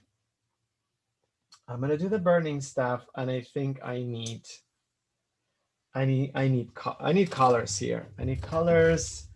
I need colors right now. So I'm just gonna see if I can bring what kind of red would I need. I don't know. Let's start with orange. I'm just gonna bring some cadmium orange first. So definitely, if you have it, I think that's a color that it will be good to have. So cadmium orange. And I'm gonna do something very specific here. I'm gonna bring cadmium orange over. Cadmium orange is way too colorful. It's way too colorful. So I'm gonna bring or mix cadmium orange with the salmon. Yeah, the salmon rose. And that's a much better color. That's a much better color. So how am I going to do the darker? I think I need a red, but I think the rose, the brown pink, it's just going to be, the brown pink could work in certain spots. And how about the highest temperature? Cadmium red? I don't know. It's just not, cadmium red is not like an easy color to apply in the sense of things being that color. No, cadmium red, it's not warm enough. It's not warm enough. So maybe mixing it with cadmium orange. Where is something very dark? Okay, so maybe that could work in certain spots. So my exploration of color is that cadmium orange by itself, it's nowhere to be found on the burning coal. It's just too bright and it's not warm enough. It's almost too cold. I had to mix it with the pink, with the salmon rose in order to create something that actually is more salmon. And then in regards of the darker areas or the warmer areas, the cadmium red is not working by itself. It's just too red. So cadmium red works with the cadmium orange and then mixed with both pinks, the salmon rose and the brown pink. So that's going to be my combination. Um, very limited amount of cadmium red, I have to tell you that. And I'm just going to remove this, but it was a good idea to study color. And I'll probably have to bring some white in certain spots because I have some gray underneath and I need to make sure that that reads lighter. So I'm just closing my eyes. I mean, closing my eyes, squinting my eyes and trying to find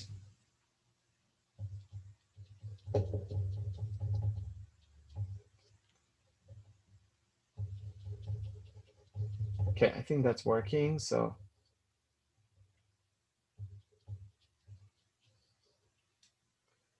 I'm bringing some of that mixture. Yeah, I think that's working. All right, so I'll just put the few ones that are down here because those ones are very diffused.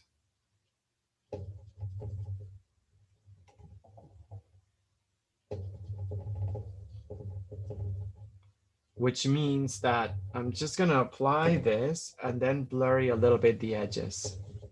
So I like this depth of field effect.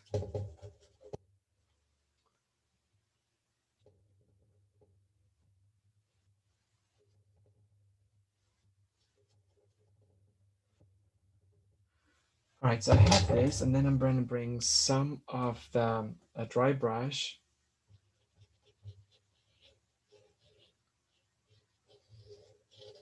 I'm bringing a dry brush, and I'm fading the edges. Oh, absolutely. I want to fade those edges so they don't feel like they feel integrated with the coal. What a great subject. I love it. I thought, meh.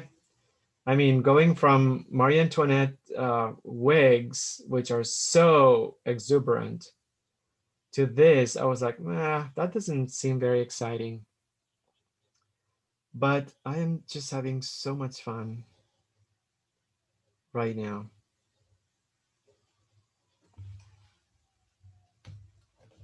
Yeah. I'm just doing the first ones, and I'll probably later, I'll be able to create lighter and darker areas with white and some of the cadmiums. So fun.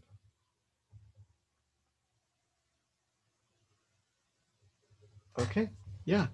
All right, so I'm gonna move to the areas that are closer to the feet right here. But I'm really happy with the addition of the blurry ones. They're bigger, they're larger, and this will make a little bit more sense if I put tinier ones as to express or visually translate the fact that there's perspective here. So not all of them are the same size. Not all of them have the same edge quality. So have that in mind, because otherwise it'll feel almost like decorative. Okay, so here we go. Cadmium orange and salmon rose are the base for me. And there's this area right here. I'm using no medium right now. Zero medium. I'm adding a little bit of the cadmium red.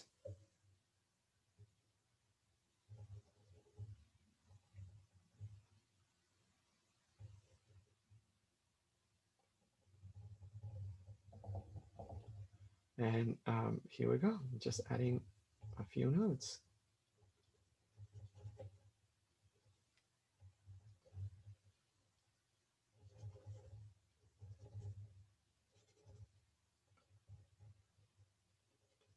I see more right here, which is good. Oh, yes. This is working, I think.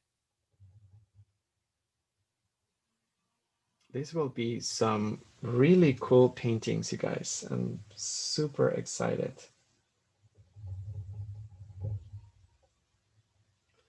And I have some, I'm gonna try the brown pink mixed with the cadmium red for those areas that are slightly darker. Certainly, there, in my image, there's no cadmium red straight up.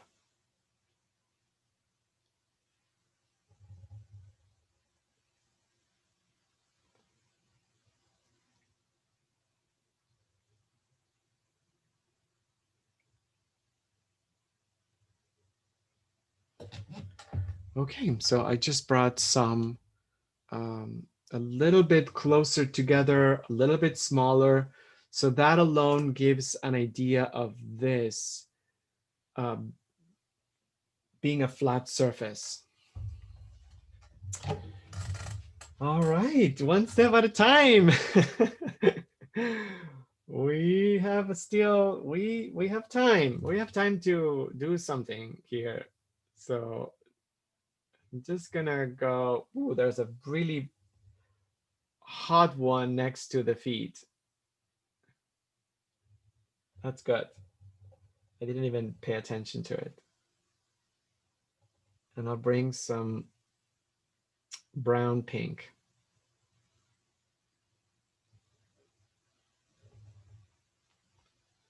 And another one right in the back. It almost feels like painting a field of flowers. So in a way, this, I find it similar to a botanical subject with a different palette, which is a good practice. I would have never seen it this way.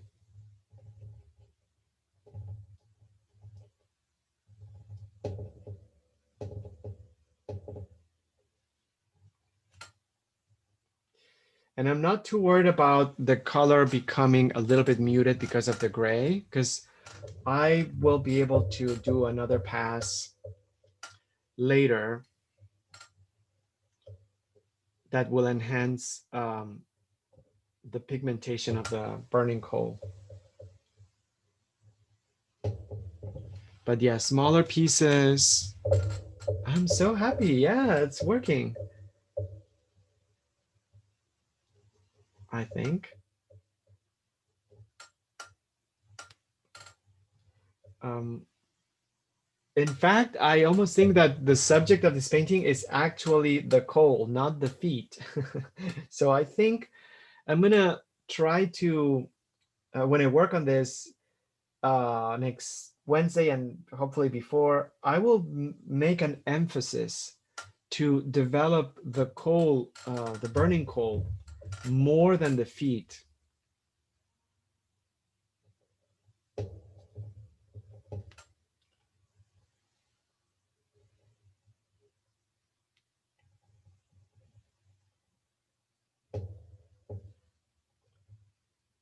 Again, just observe the grouping. Try to paint what you see and not what you think it's happening. So the size of the coal, the burning coal, how they are grouped together. All of a sudden, I'm looking and there's so much more than I even thought. It's just so funny.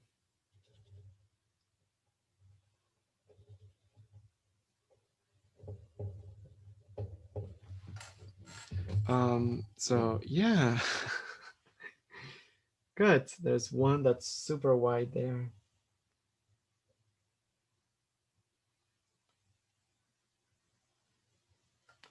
All right. And then now I can just bring another pass. And I think I'm going to bring some Van Dyke Brown because I feel like now I could just work. Yeah, I could just start working some of the darks in a more specific way with a smaller brush. So I'm bringing the Van Dyke Brown.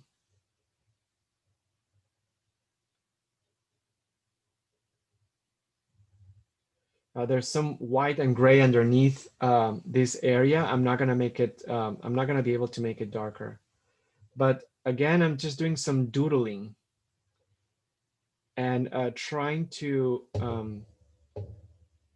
build another layer or more texture of what I did with the Payne's Gray.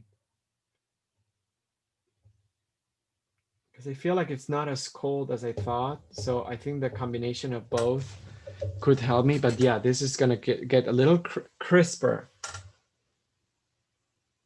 Because the depth of field is focused on the feet. So naturally, I think this making this a little crisper compared to the diffused at the bottom, this is it's going to help me just to create the idea of perspective.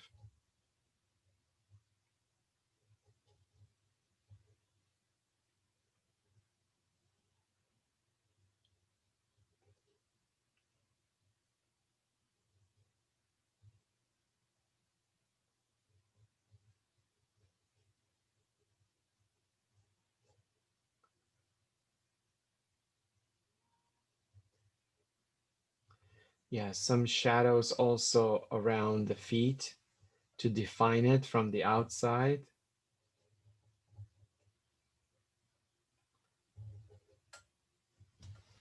And start expanding it. Yeah, it's good. Yeah, start expanding. So creating now more texture. So I haven't counted the passes that I did on the coal, but I think I did more than two. It was the wash first. That's I consider that one.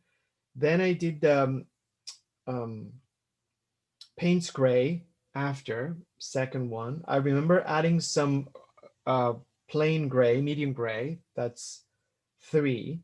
I added the burning coal, four. I'm doing now smaller, warmer black. That's five.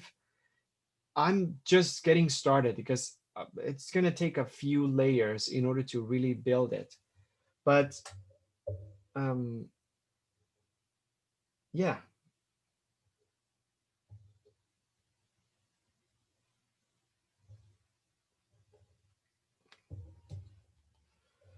certain parts are a little bit more complex and complicated to paint because there's already gray underneath and the uh, layer, the wet layer doesn't allow me the black to really stick, but it's not everywhere. So what I'm doing is I'm doing my best to identify those areas and also to bring um, dark when where it sticks.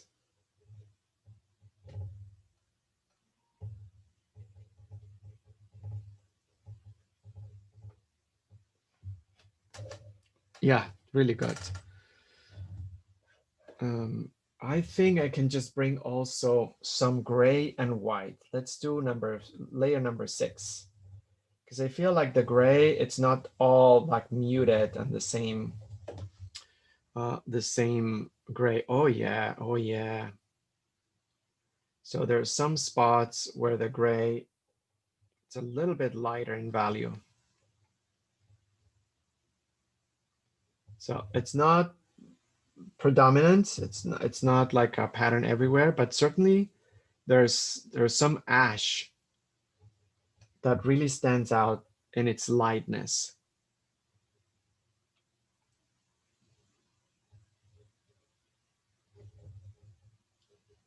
And I want to capture it.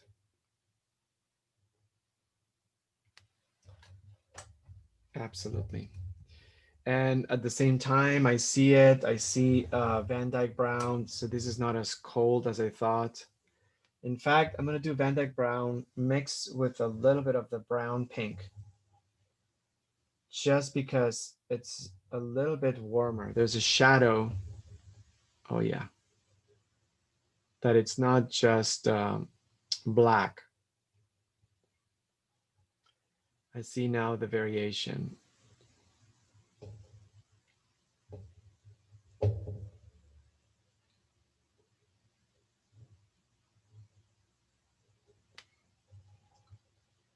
And it's on this side. So this is, yeah, it's on the other side.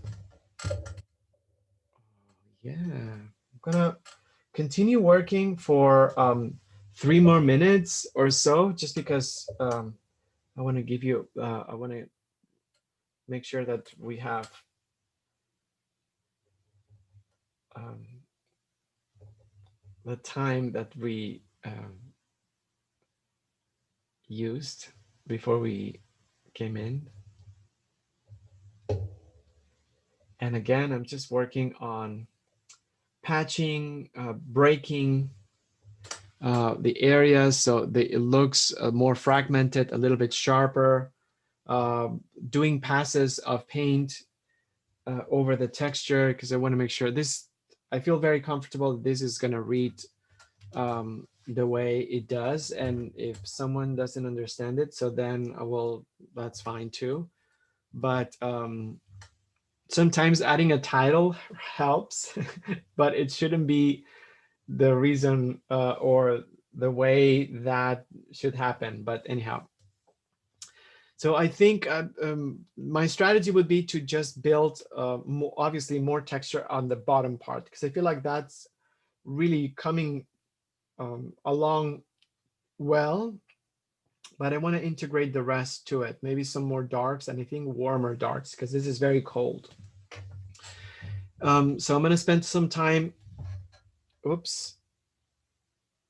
I'm going to spend some time, okay, with texture, and then I'm gonna go to the feet, because I feel like that needs to be developed a little bit further. But I'm not unhappy with that, because I did it really fast, 5 minutes each, and I just have to go back to it and create more variations and transitions. I want to soften the edge, because again, I want this to look a little bit more integrated. So look at the edge of the foot right here. Maybe this one could be sharp, but not everything needs to be completely sharp on your painting. I also need to work on the transition between the coal and the grass, because it's not fully developed yet. And I think there's something that's going on. There's not much definition on the photograph, but I could see that some of the coal is like sticking up, and the grass, it's underneath. And I think that's gonna be my strategy. And this was unexpected. I didn't think I didn't know what to expect in regards of how this was going to come out, because I don't think we've done anything close to it. Although we did the fire breathers, and that was which I think we should do again, honestly, because I don't think we did a lot of them. And that was done during one of the protests. We just wanted to one of the one women's march, sorry.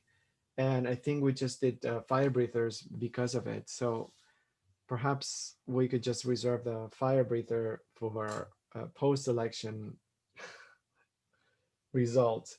But okay, so what I'm gonna do now, what we're gonna do, we're gonna take a break. We're gonna reconvene at 1:14.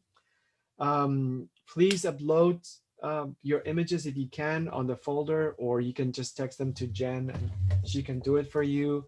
And at 1:14, we'll dedicate the remaining of the third hour to just kind of like whoever uploads, uh, discuss and exchange. I will give my um, honest feedback. So I consider all the work being a work in progress, by the way, so don't feel bad. uh, don't feel like your work is not worth uploading. I do not care what stage it is. It's worth uploading, and then it'll help everyone, and then we can just see what direction we can take it. All right, so I'm just gonna pause, and then I'll see you at 1:14. And okay, thank you, and thanks everyone. And yes, so I love the paintings already. I uploaded mine, and then I was checking the, oops, sorry about this. I was checking the work. It looks incredible. I'm so excited. These paintings look so different. And thank you. If you have any notes or any comments or anything that we said, or that you want to add on to what we said before we just do the feedback, feel free to just jump in at any time. If you have a comment while we do feedback, also jump in at any time.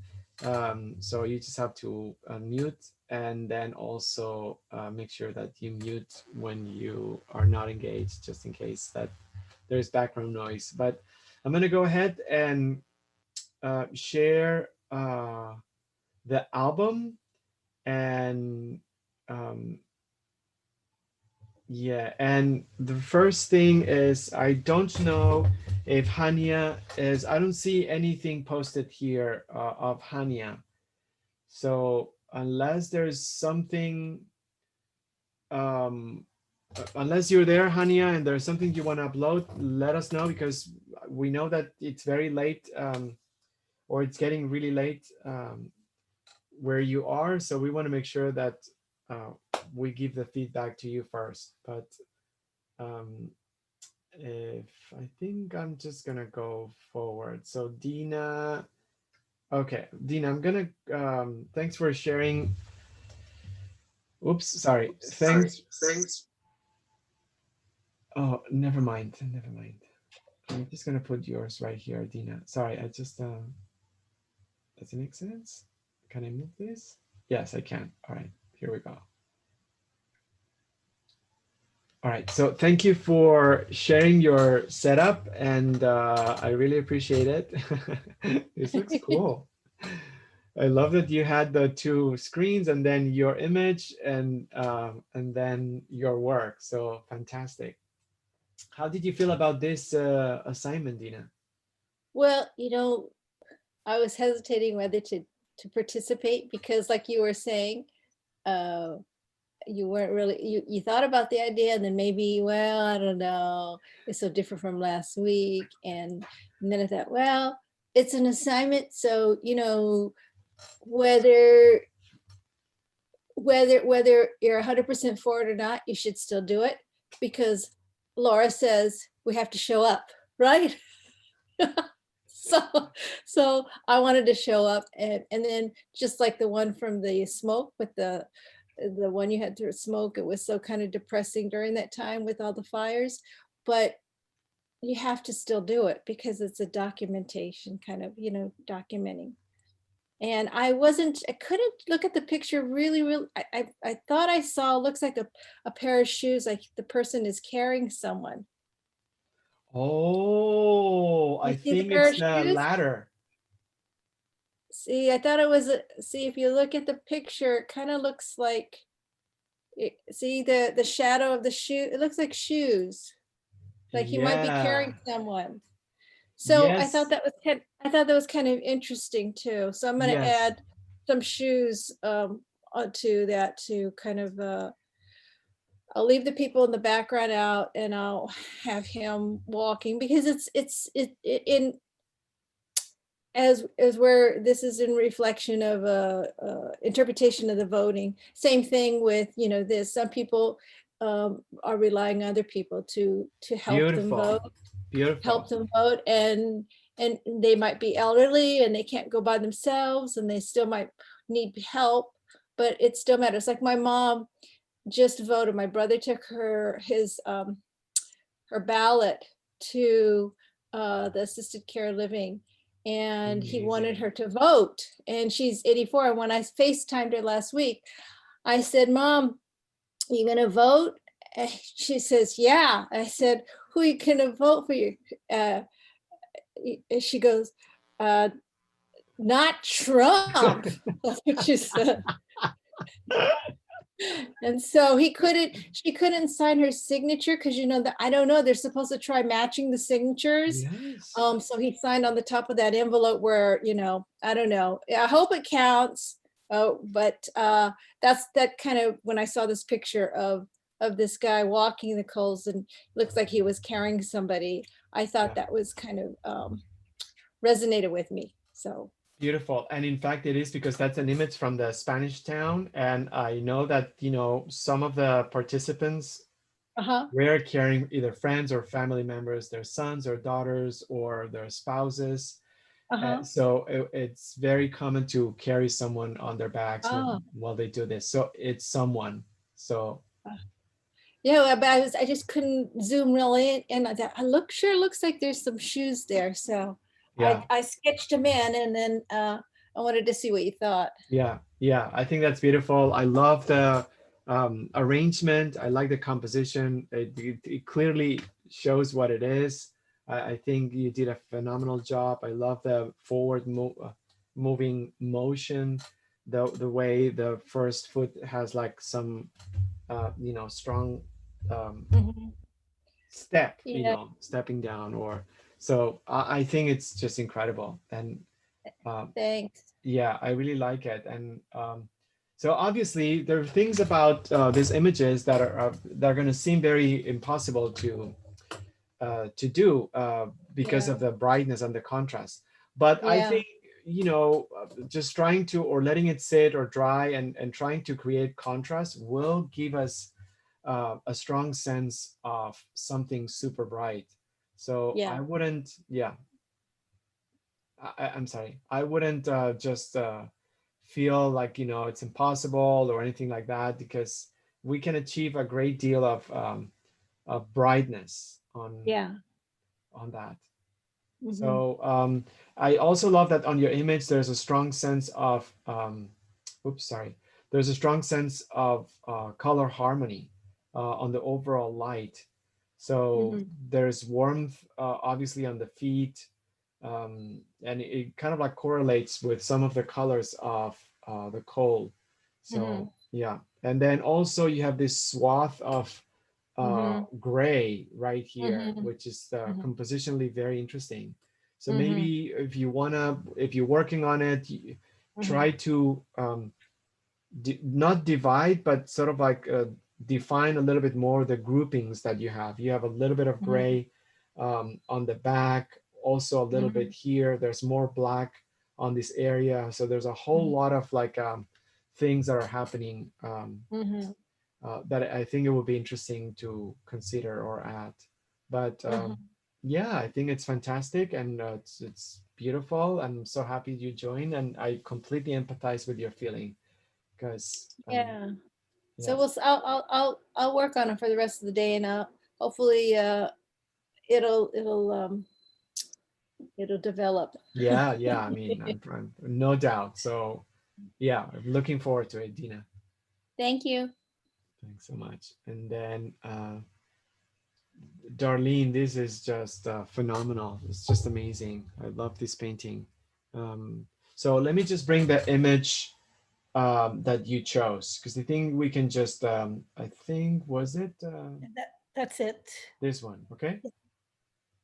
All right. So let me just bring it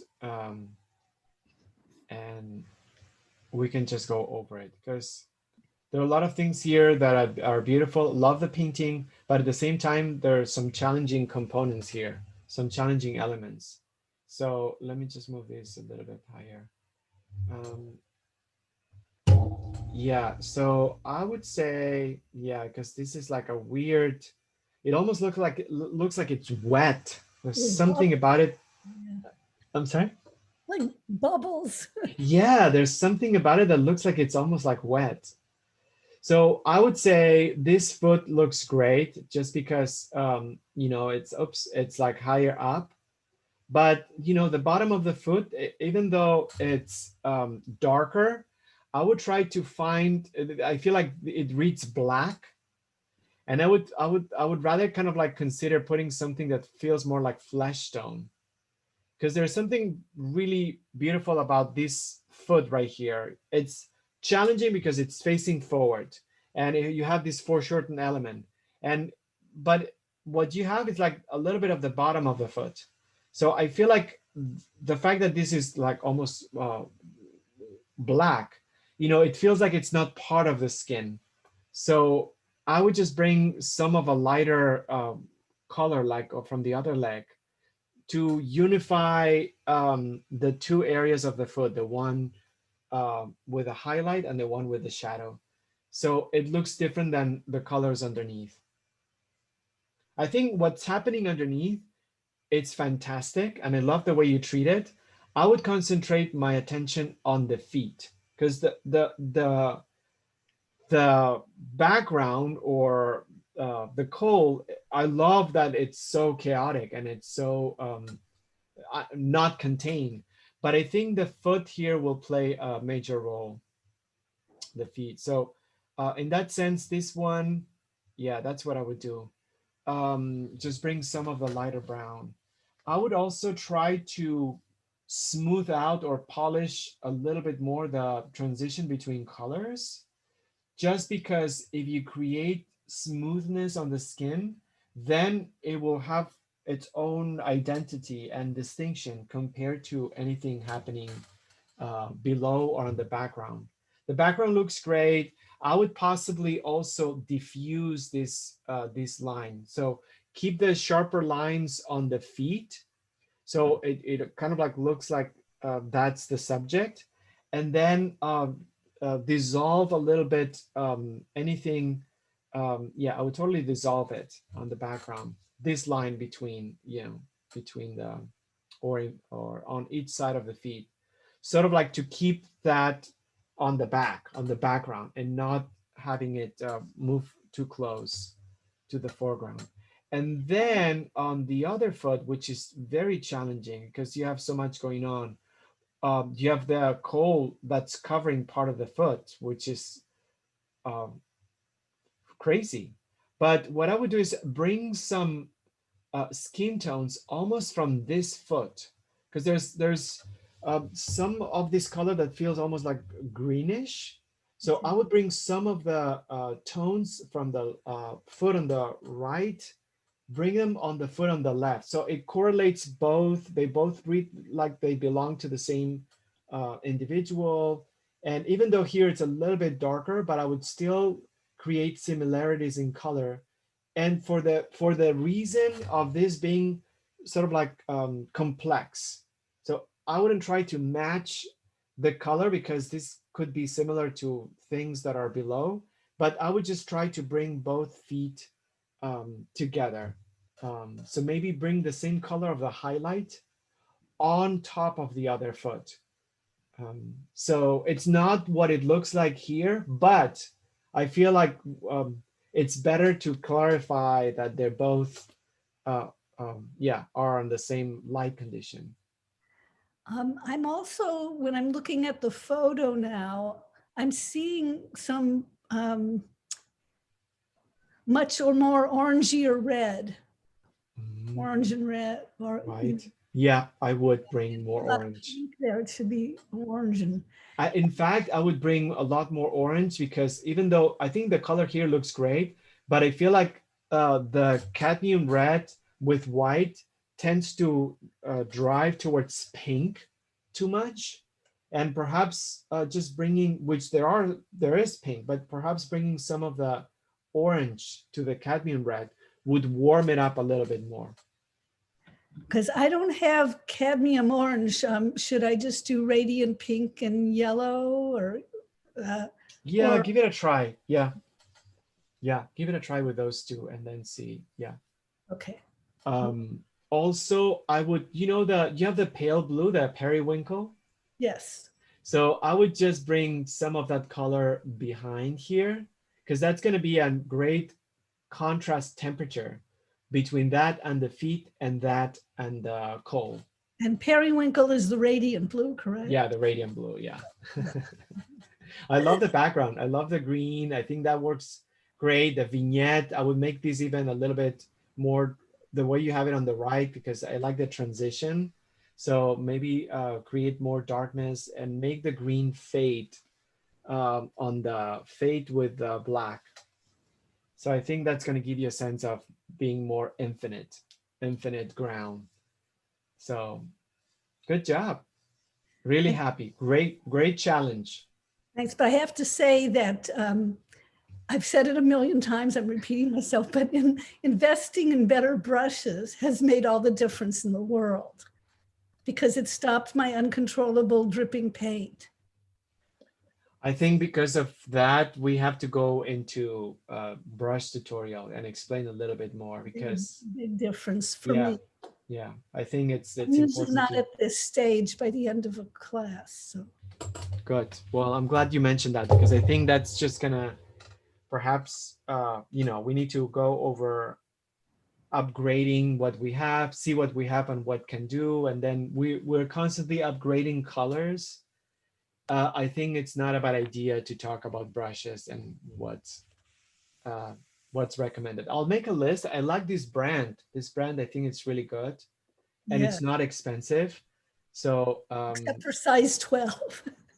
I'm sorry. Except for size 12. Size 12. Yeah, brushes could be a little expensive.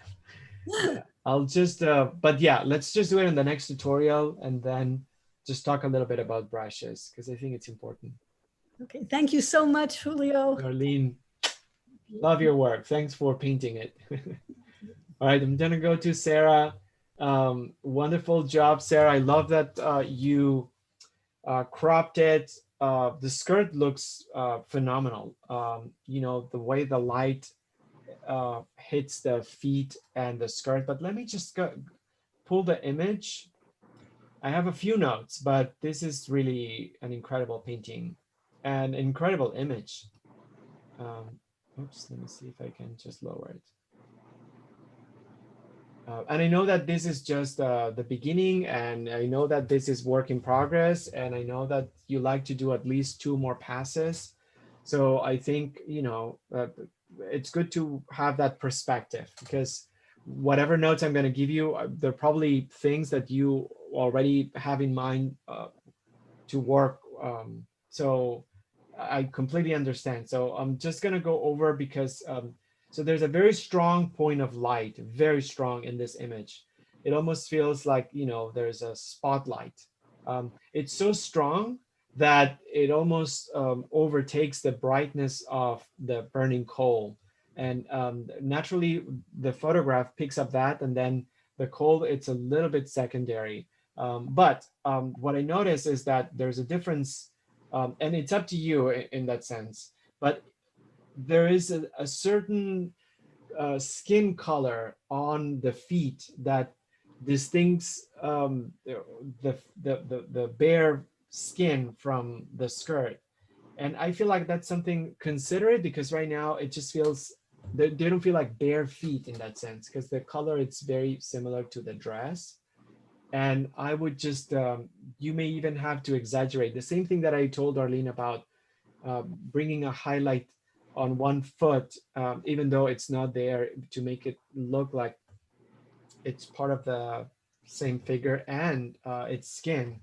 I would say here you may have to darken a little bit the skin, the shadow and the skin, because right now I could see that the skin receives the highlight from the light, and it's exactly the same color as the skirt, and you did it. But I feel like depending on what you want to achieve, I feel like bringing the idea of bare feet would be really impactful. So I would work on that. There's something also that's happening that I really like. I love the dark shadow, and I think I would even make it darker if you ask me, to just kind of like make it more dramatic. But there is this idea, or this little bit of smoke that uh, makes the area around the foot like fuzzy a tad. So I think that's pretty powerful. So consider that also if you want, maybe at a later time when you do the third pass, because that's going to be a little bit more complex to apply. Um, and then for me, the third one would be the way you treated the surrounding of the coal. Because I feel right now there's a really beautiful color harmony between the flagstones or whatever stone that is and the coal. So I feel like there could be some kind of like texture maybe there. And also perhaps this line could feel a little bit less contained on the left side, um, and a little bit more like the coal goes over. I'm not sure if that would make sense or not, because I kind of like the fact that you did a little bit of continuation. But certainly something about this part right here, I would just either bring texture or make it fuzzier even. Um, and in regards of the uh, actual red, I think I would just bring more of the darker dots, especially around the light ones, just to make sure that you create a lot, the idea of a burning coal. You have it right here. I think that would be the goal to do with the rest. Be careful with cadmium red, because cadmium red, it doesn't feel as hot as cadmium red with orange. So anything that it depends conceptually what you want to achieve as well, because I know that you've been using red and associating it with blood and many paintings. But the red here without orange, it could almost read as bloody or as blood. So conceptually, have that in mind. I know that you have a very specific idea of what kind of narrative you want to bring. But to me, the most important thing would be to consider the skin of the feet. If you want to make it more like a bare skin. But I can wait for the second and third pass. The skirt, it's the skirt. Let me just gather my thoughts. It's very John Singer Sargent like, so it's brilliant and wonderful. I love the light. If anything, I think there's possibly on the pattern too much continuation, because I love on the skirt how there's this fold that breaks the pattern in two heights, one lower, one higher. I feel like the way it's cropped, it just flattens it too much, and you have such beautiful draped beginning of the skirt that I feel like this it doesn't end with wow. Consider just breaking perhaps this up a tad, because I think that they will take it to the next level. Anyhow, so that's my commentary.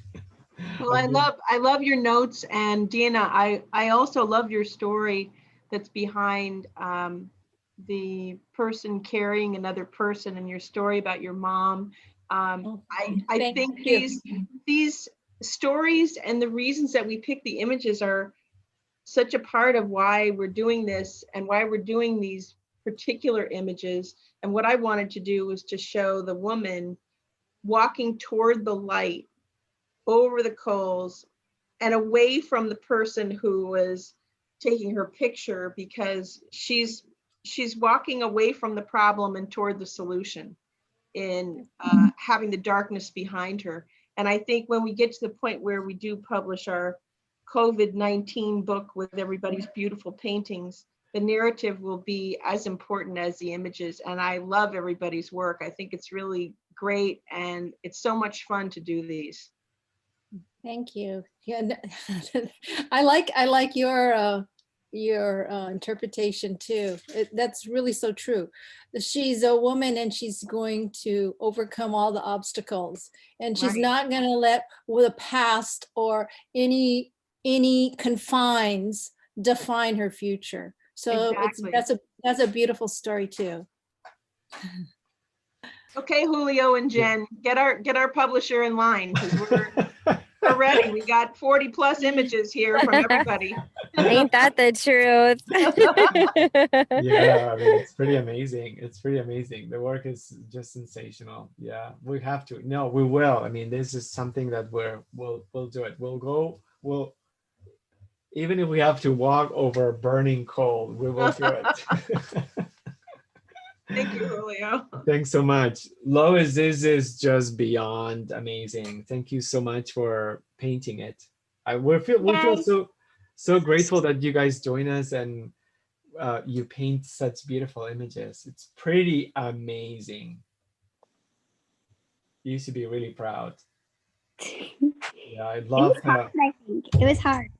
It was hard. I bet it was hard. Yeah, it's not easy to with the fire and everything, but the fact that you brought white on this fire, you make it even hotter. So I think it's just absolutely phenomenal. I also love the fact, I mean, I'm gonna try my best to kind of like read this, but I won't get to the Sarah Jennings level of reading the images so beautifully, because I think, Sarah, you have such a way of going deeper and then really finding so much meaning that I'm always astounded. But I'm going to try my best. I first of all, let me just bring the image closer just in case. But for starters, I want to say that I love the fact that on your painting, it almost looks like the fire. It's also, I mean, the foot, it's catching fire also. So there's something really powerful about that. You know, it's not just the coal and the bare foot, but it's the fact that the fire, you know, it almost feels like the pans are catching fire. So there's something really powerful. And then, so I totally see the challenge here, and the challenge is that you don't have any burning coal showing. It's just fire and ashes. So I think that's a little bit challenging in that sense, because you don't have that element. So I'm going to propose a couple of things. First of all, the fire is just amazing. I think I would also consider darkening a little bit the pants.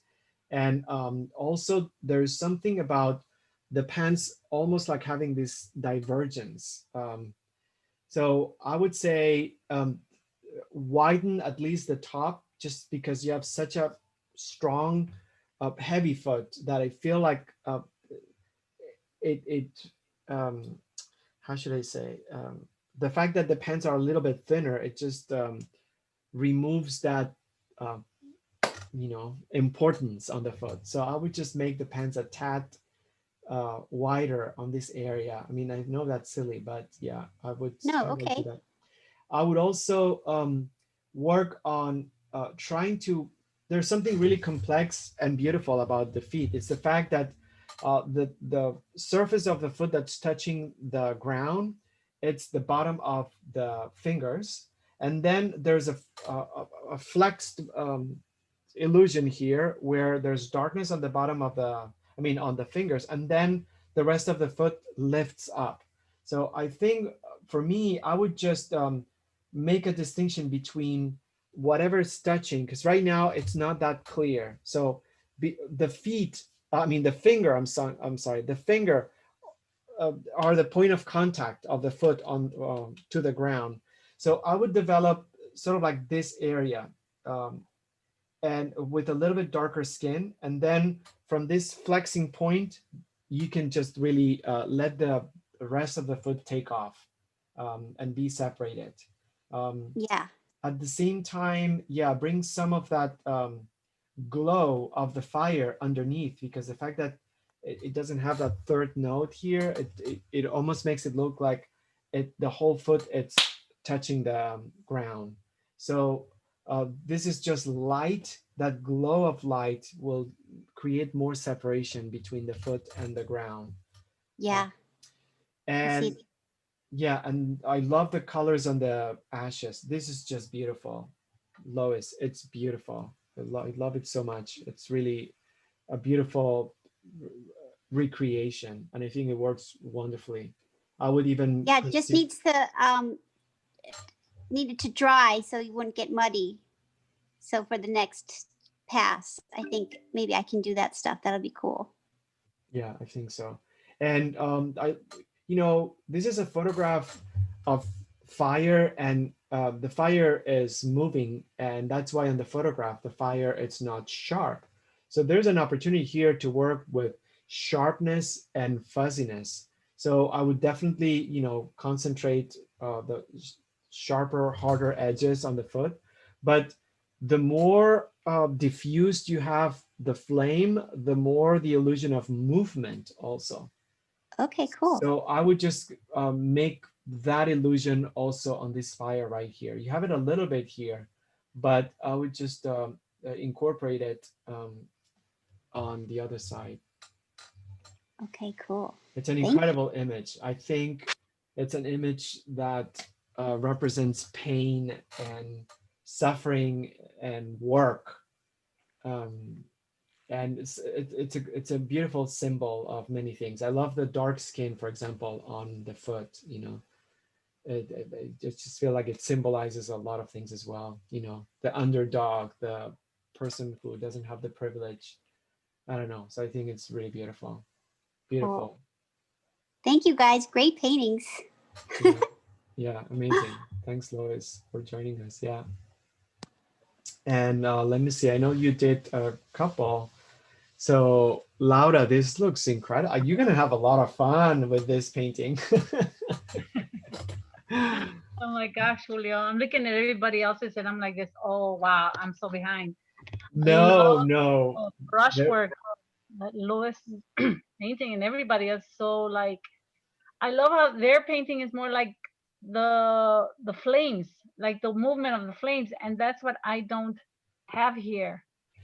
I'm working on it. Yeah, well, you have like something, certainly let me bring the image, but you have something different. This image is incredible because it almost feels like. Is that it? This one right here, right? Oh yeah, I guess that's it. It looks different in my phone. Oh. I mean, the image is, it looks like the person is walking over lava. Lava. It's like it's so red, and there are no shadows. So there's almost this idea, it almost feels collaged. There's no cast shadow here. So I would say, let me just, so obviously I would soften the pants a little bit because I think that create more like the idea of fabric. And what else? So I think, no, I think that's good. I would probably bring a little bit more of the darkness here because on the right side, you have the contrast and then you can identify the pants.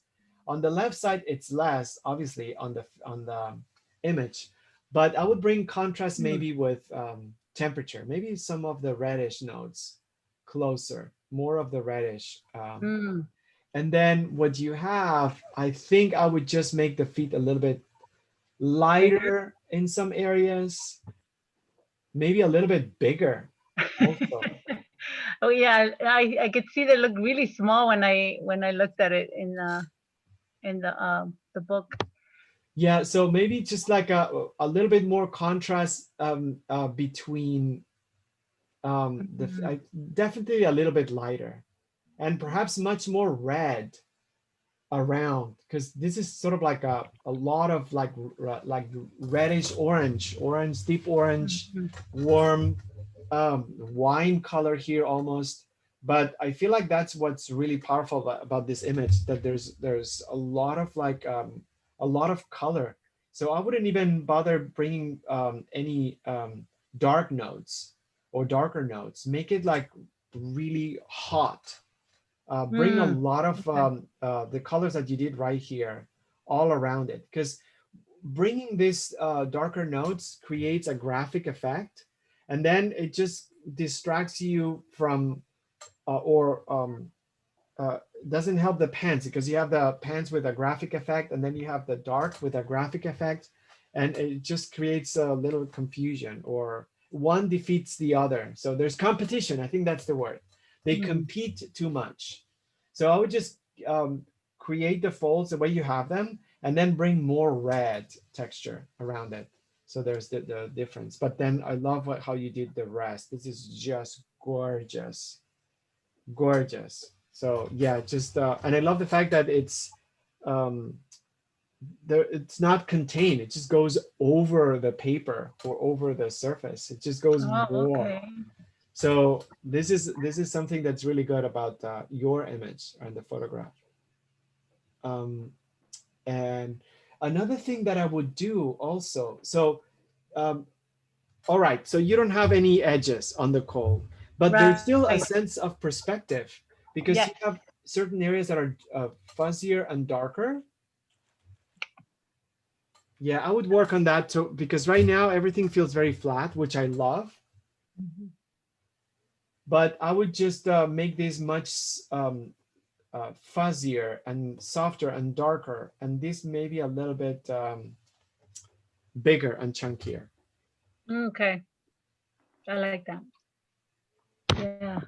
Because Uh, I did try to blur the front, but it's funny, I didn't see the shallow depth of field from in the back either. Uh, I yeah, and also I see that there's like a little cunita where the feet are, like right. a little one. It looks bigger in my picture for some reason, but I want to create that a little bit more. Oh yeah, it's sort of like a little path, or yeah, Yes. A little. maybe, yeah, maybe. Okay. But not too much, because otherwise then you're going to break up the composition. I think I know that it's happening, but it's not super defined, because I think it's probably too defined here. So you have the Mm, ashes um, powdering both sides, but it's not super okay. contained. But yeah, just have fun, because this is just an amazing opportunity to do texture and create abstraction. Okay. Thank you, Julio. Thanks, Laura. Beautiful painting. Thank you. I love it. Awesome. Well, yeah, I'm gonna work on mine, just like adding a little bit more layers on the texture, and yeah, so I'm super excited, and yeah, this was just better than I expected. Again, I was a little afraid, but these are such important paintings, you guys. Such important paintings. I just cannot express this enough. Thanks for being up for the challenge. It wasn't easy. I hope you work on the paintings a little bit more if you can. This weekend, anytime on Wednesdays, we get together and we do it as well. We do a lot of work. So I'm going to be working on this one for sure. And then I haven't put it on the calendar yet, but next Saturday, not tomorrow, but next Saturday, we are spending Halloween at the Forest Lawn Memorial Park, same time, 11 to 1. So we're very excited, and I think the weather is going to be fine. Yes, you guys have to come join us. We're going to be in a cemetery for I Halloween. know. We'll bring some pumpkins if someone wants to do still lives. And I'm gonna dress up. I'm gonna wear something because I love doing it last year, and that's gonna be the only chance to wear something. So I'll just put something on. But yeah, I'll put it on the calendar and I'll send an email. And yeah, keep uploading.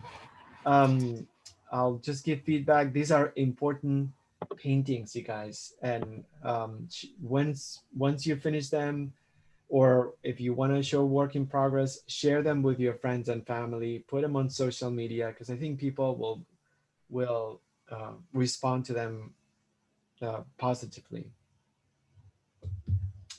Yes. Amazing work, you guys. Beautiful, beautiful work. Yeah, amazing paintings. Okay, love you guys. Stay well. Thank you. Bye, Lois. Bye, Bye. Dana, Darlene. Bye, you guys. Thank Bye, you. loves. Thank you for Bye. everything. Bye. Bye. Bye, Julia. Bye, Jen. Good job, everyone.